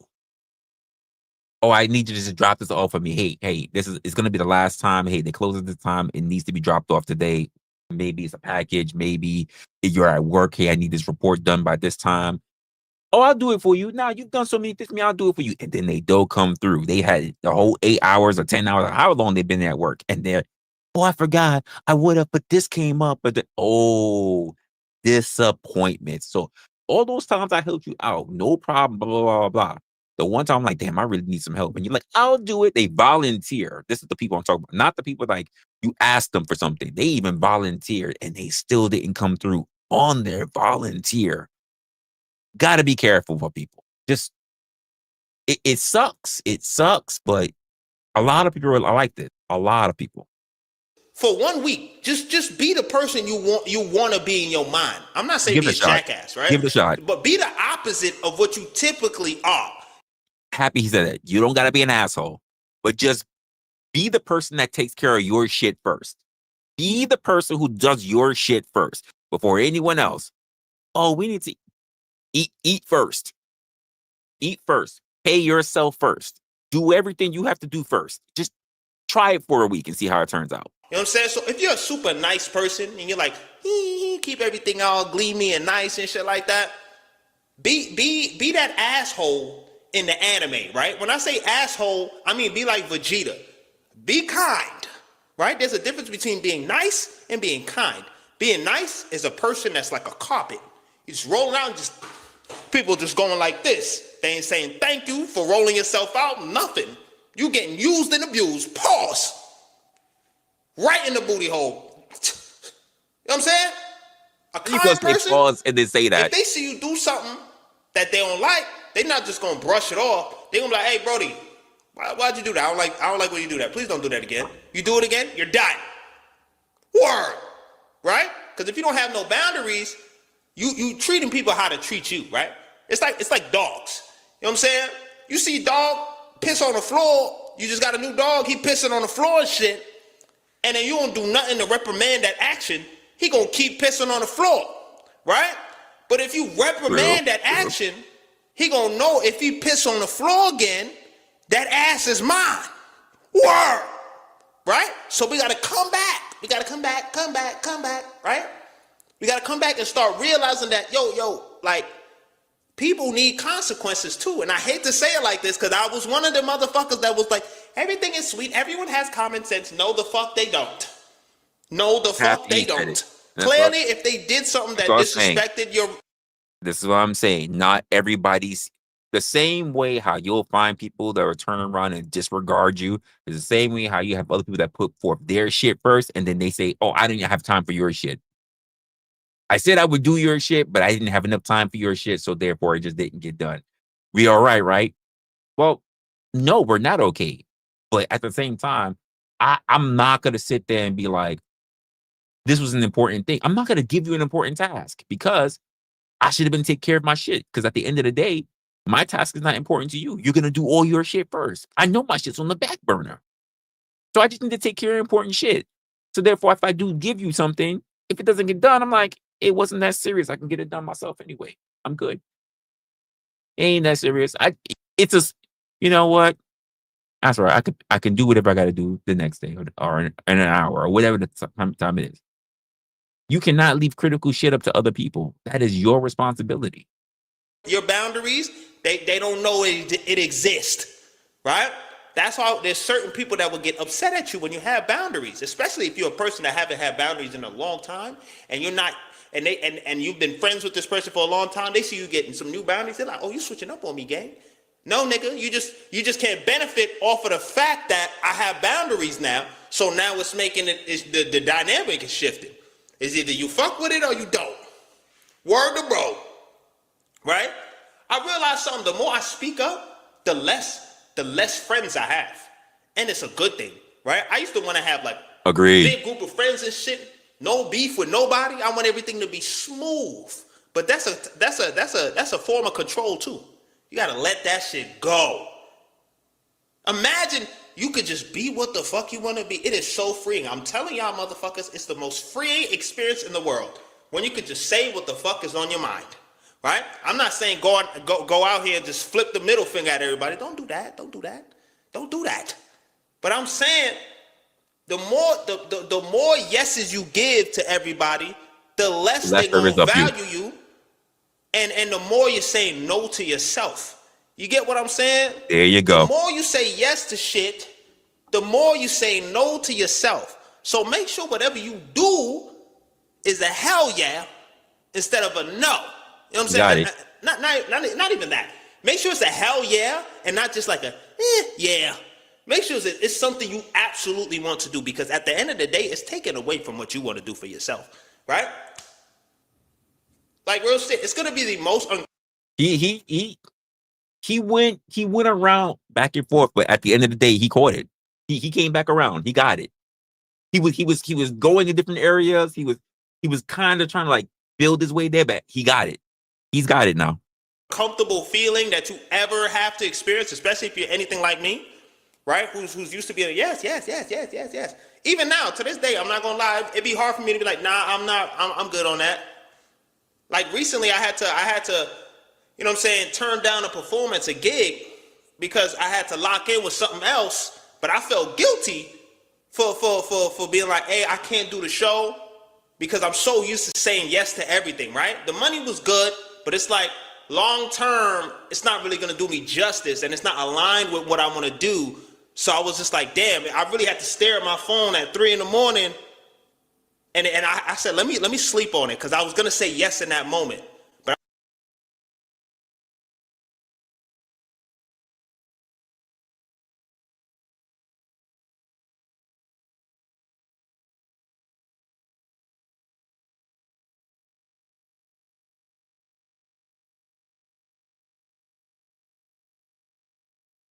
I said, let me sleep on it. Oh, sorry. I just saw my button. What I was saying is, what he just said there was absolutely crucial. It was absolutely important, because a person with a mindset of scarcity would have said yes immediately. They would have said yes quickly. It was good that he took his time, got a breather, take a look around to see what was actually important, so that he can turn around and make the best decision. Because you also don't want to commit to something like some people that you have around you will turn around and say, well, yeah, I'll do this thing. And the truth of the matter is that they're not going to do it. They renege later. They come up with excuses when they shouldn't have committed. Oh, I said yes at the time because I wanted to do that. And then I realized I had something else I had to do prior an engagement, but I didn't think about it at the time. Well, should have gave it a thought and then figured out what was going on. But you hopped on so quickly. See, not every opportunity is for you. There are opportunities in life that will come to you. They will come to you. It will seem like, damn, I don't want to miss this opportunity. But that doesn't mean that every opportunity is for you. Sometimes opportunities will come to you. And what you're supposed to do, if you're thinking about it enough, is that you're supposed to know somebody else who can benefit from that opportunity, so that they can shine. And therefore, building rapport with them on that, when an opportunity comes up that's really good for you, they can recommend you.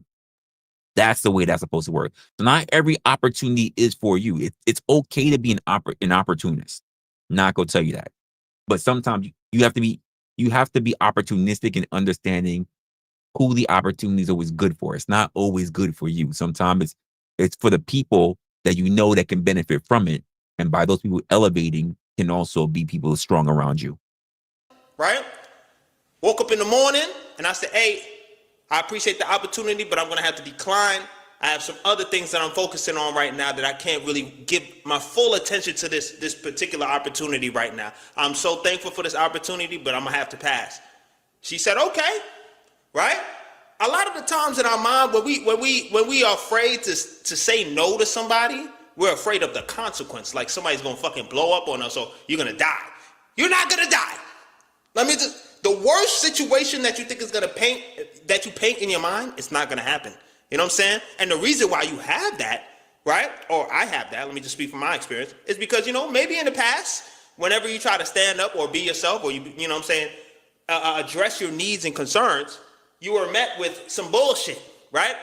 Most of the times it comes from your parents, unfortunately, where you try to, be a kid, but as a kid, you also have the right to say no to something as well. You know what I'm saying? Like, if you don't want to do a certain thing, you can be like, I'm good. I don't want to go there. You know what I'm saying? But it's like, if you don't, for a lot of parents, they'll spank you. When it's like, damn, do you know that when you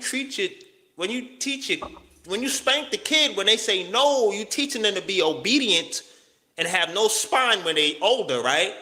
But it's like a lot of parents don't think about that shit. You know what I'm saying? Especially the Caribbeans, they have this toxic, like, everything goes in this bitch. Anything I say goes. So you get a lot of these especially the dudes, that's a very important trait to have, to be able to stand up and say what you believe in with your chest. Right? It's a whole nother problem when you have to learn it in adulthood, right? I have to relearn how to say no, right? And that's a byproduct of me going to therapy and shit. I have to relearn that it's okay for me to change my mind about something. Like, I would say yes prematurely to that, and I'd be like, damn, why the fuck? I would get off the phone and be like, why the fuck did I say that? You know what I'm saying? And it's because of the pressure. Some people know how to pressure you to say yes too. You got to stand firm. You know what I'm saying? Some people will manipulate you into a yes too. But you got to stand firm. You got to reaffirm that boundary. And that shit is annoying, bro. It's just like, why the fuck? Another thing, you do not have to over-explain yourself for nobody. Thank you. See, I think this is something that's also very important. The idea is like, oh, I don't want to let people down. Oh, hey, I can't really do that thing. So the reason why I can't do that thing is because of this and because of that. It's like, whoa, stop. You don't need to do that. Hey, I got something coming up. It could be personal. It might not even be personal. It may not even be super important. Sometimes you just don't want to do something because you just want to be by yourself. I've had friends where I have to be like, yo, yeah, I can't do that. Oh, what happened? And you have other people like, oh, I would, but because I got this to do, I got that to. In fact, worse. There are people who put other people, who make up other people as an excuse. Oh, I can't because I'm doing something with my mom. I'm doing something with my girlfriend. I'm doing something with my brother. And they probably even right there next to you like, why are you using me to cover for the? Just say you don't want to do it. Just say you're not available. Just say I just want to sit at home, watch Cheetos, jerk off. Why are you dragging other people into your lives for you to have personal time, for you just to want to unwind, for you to do whatever it is that you want to do? Hey, sometimes you got to be like this. I don't really want to do that opportunity because I want to hang out with this person.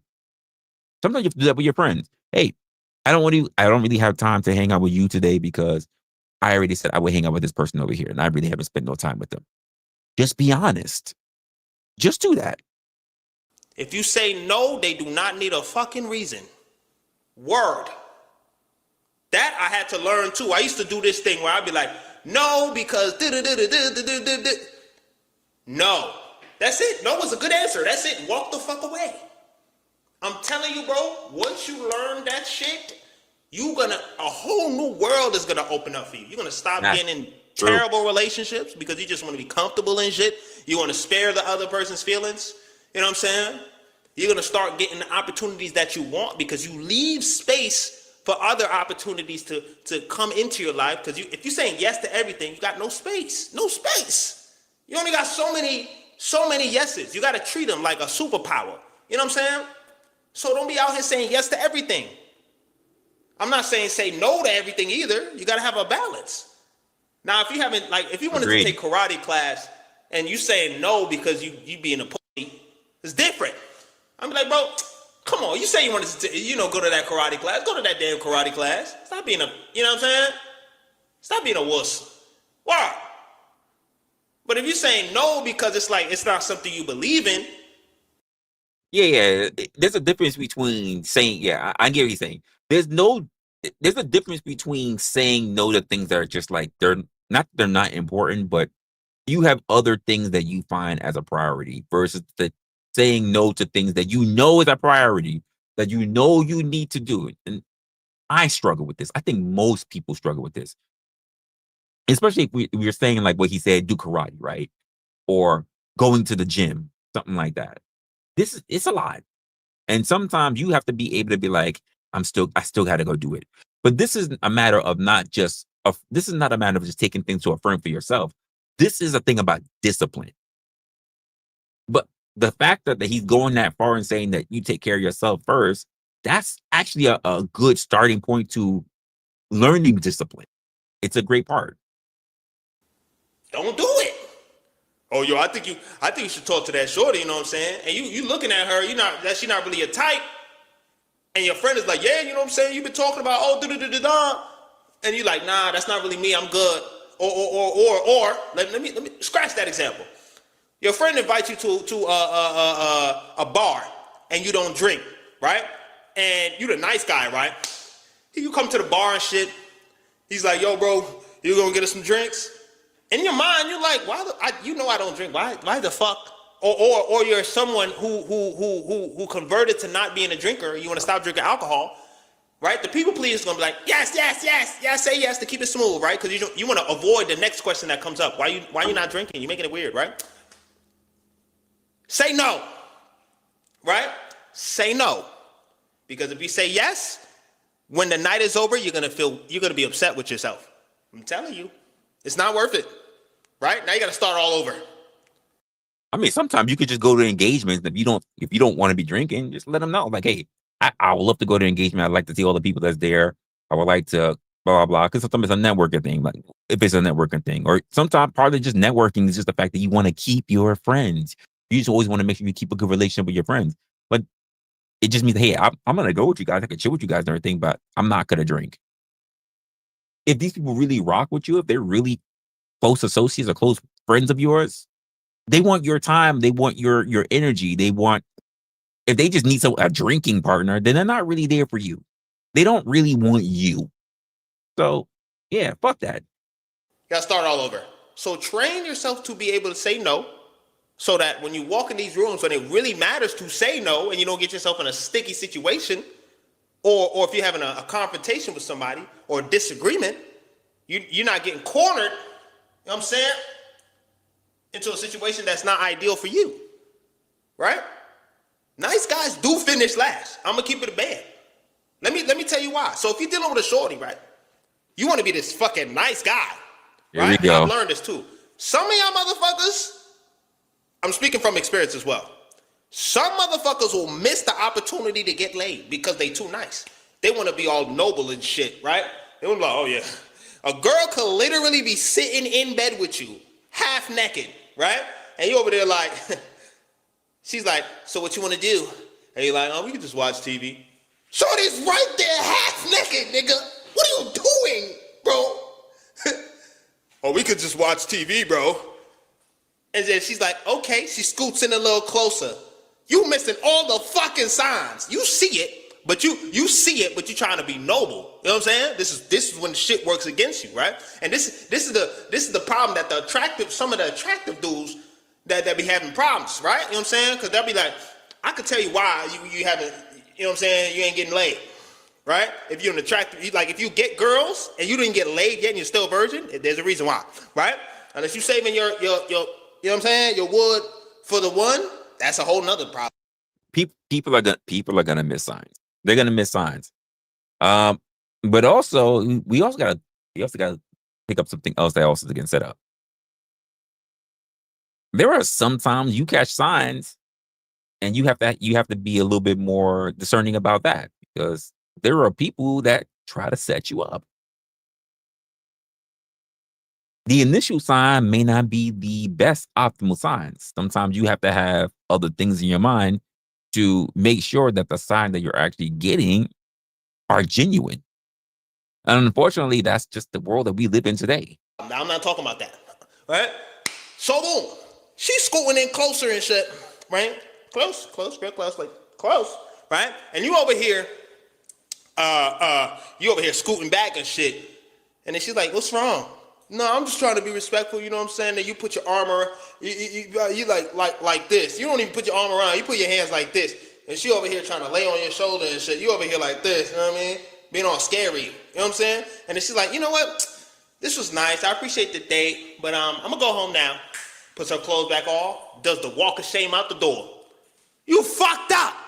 Now, if you was trying to be the asshole or the guy that gets, the guy that you complain about that gets all the girls, right? You know what I'm saying? This is how you play it out, right? The shorty's in the bed, right? Right? She's sitting there. She's like, so like, what you want to do? Minute she say that, something smooth like, shit, what you trying to do? Like, you trying to make out? Boom! Score! Nice guys do this. The rim is over here, my nigga, not over there. Who the fuck is over there? So when y'all acting too nice, because it is an act at the end of the day, y'all be talking to yourselves in your mind, trying to plot it out. And like, should I do this?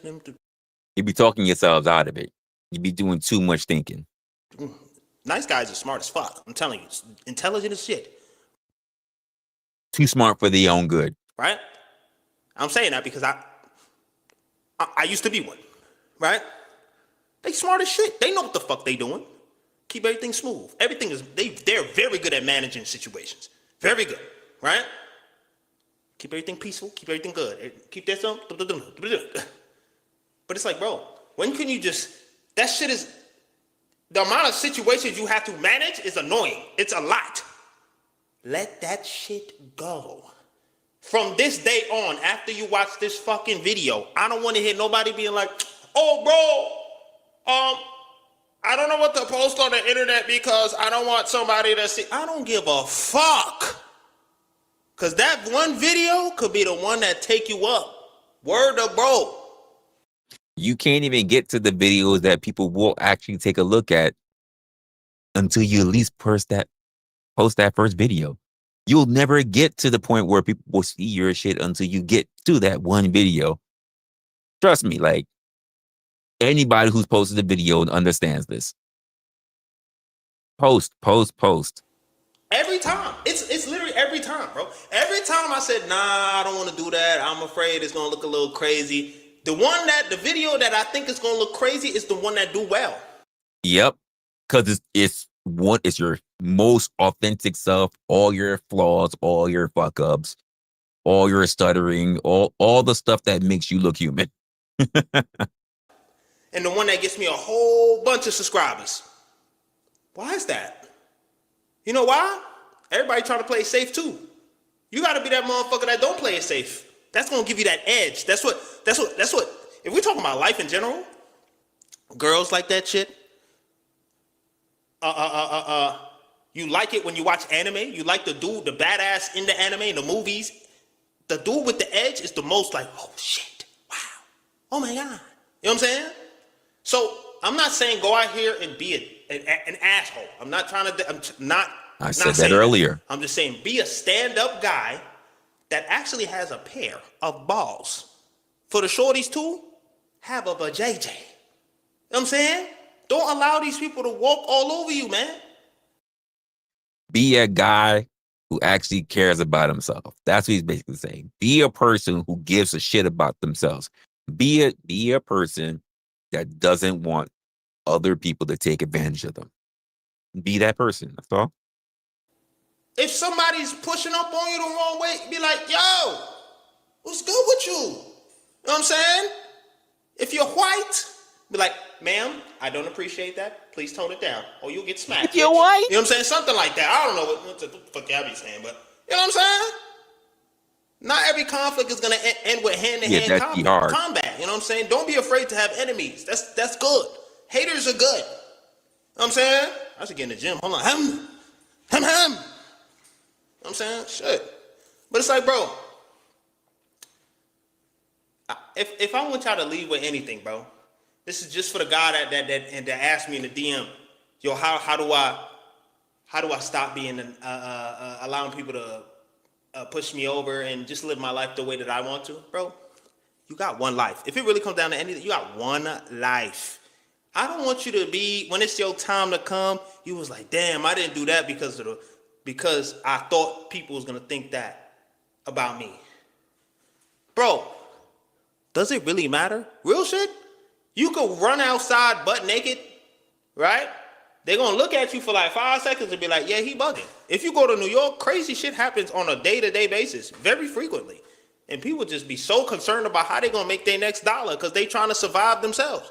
People are not that concerned about you as not that invested. They don't give a fuck. Think about the last time you thought about somebody on the street. You don't even remember who you just saw 5 minutes ago. That's a fact. Word. If you walked outside today, if you touched some grass, you don't know what the fuck were they wearing. Exactly.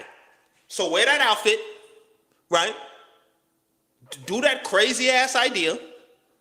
Do whatever you think you want to do. Just make sure you're not out here murdering people, please. Don't do that shit. I'm not advocating for that. I'm saying live your life authentically and do as you like, because you got one shot at it, right?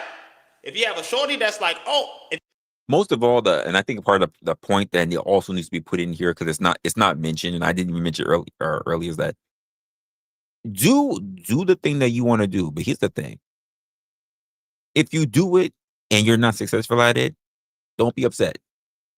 Don't be upset. Shooting your shot and missing is better than you not taking the shot at all. Just do it. If you're dealing with a shorty that's like, oh, I like this type of dude, and that's not you, fuck that motherfucker. Same for the shorties. If you're dealing with a dude that say, oh yeah, I ain't really trying to get with you right now, I just want some of that ass. Fuck that! If that's not part of your program, if you're not just trying to get laid out and played out, move accordingly. And it's okay. It's okay. Word. Word. Not gonna lie. That does tend to work. Just being open with that, like, yo, I'm not even going to try to beat around the bush and all kind of other shit like that. I want to smash. Like, if that's okay with you, blah, blah, blah. Take my number. I'm not going to do a wine and dine, blah, blah, blah. And sometimes they be on point with it. Sometimes. You know what I'm saying? So it's like, gosh, I'm wearing my hat to the side just to kind of further push the point. You know what I'm saying? What? Huh? You got one life. Do what you want to do with it. You know what I'm saying? And make sure that your dream, make sure the dream that you're following is your dream and not somebody else's dream. Okay?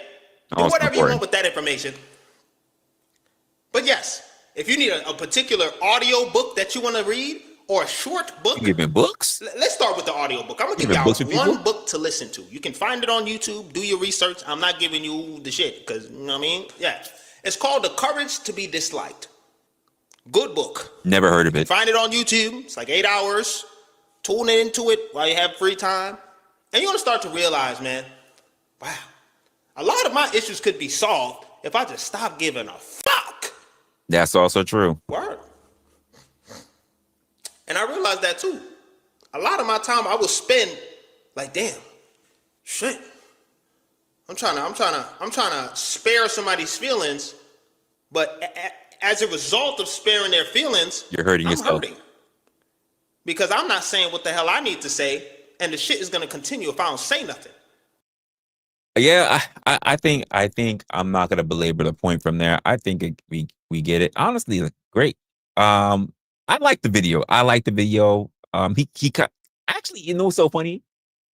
I see a lot of my I see a lot of him in me. Like, I like to get to the points of things I want to talk about, but at the same time, I like to illustrate. I like to animate. I like to give stories. I think he and I we got a lot of that in common. I can tell, like myself, he talks with a a lot of people.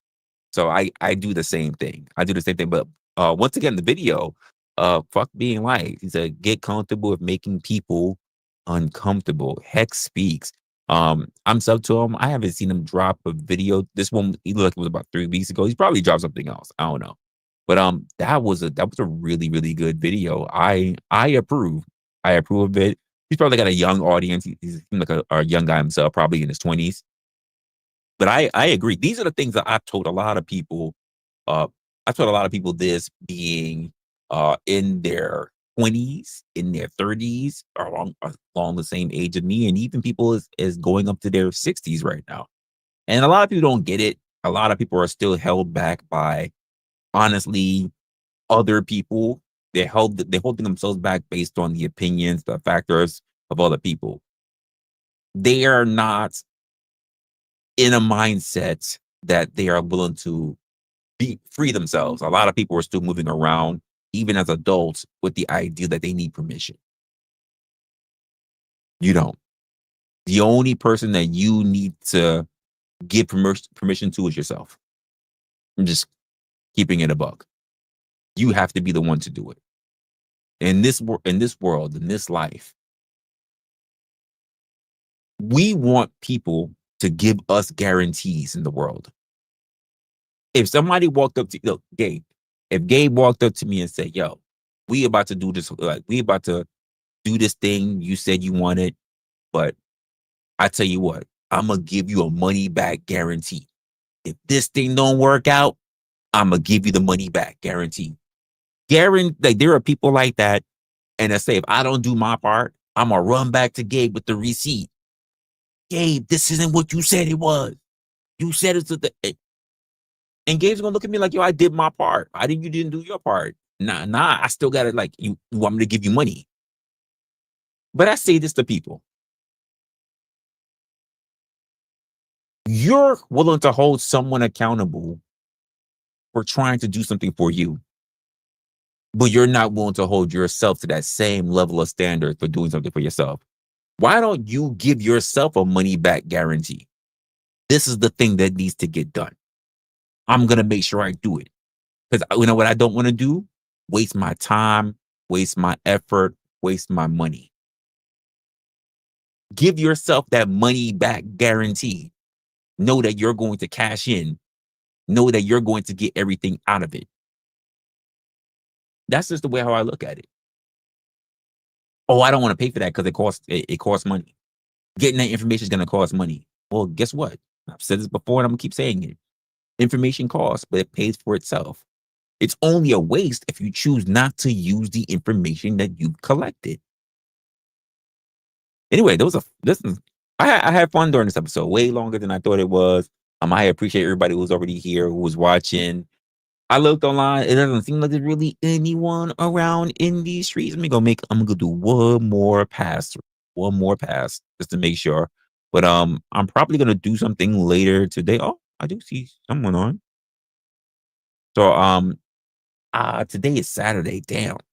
I've been up for a moment. I've been up since yesterday. So I at least gotta try to get me a nap. Sneak me a nap somewhere in there. And if anything, if I do a stream today, we'll see. But I'm not really sure as to where it's gonna go or how am I gonna do that. All of you. So we'll have to move it from there. In the meantime, if you guys like this particular video, tell me the stream. Tell me what your thoughts are on it. Do you agree with some of the things going on here? I definitely got to take time to actually go through this actual stream again because I might want to take another look at it, maybe get some ideas of some things I want to talk about, or just probably edit them out for some short form content. So we'll see what's going to go on from there. Outside of that, didn't plan to stay up this long. Good seeing you. Good seeing you. Appreciate it. With that being said, guys, I'm gonna take off here. I'm gonna redirect because I just see my boy LA's up right now. I don't really see anybody else up, so I know I want to pass you on to somebody else. But take care of yourselves. I'll see you in the next one, and just be on the lookout for those notifications. Later.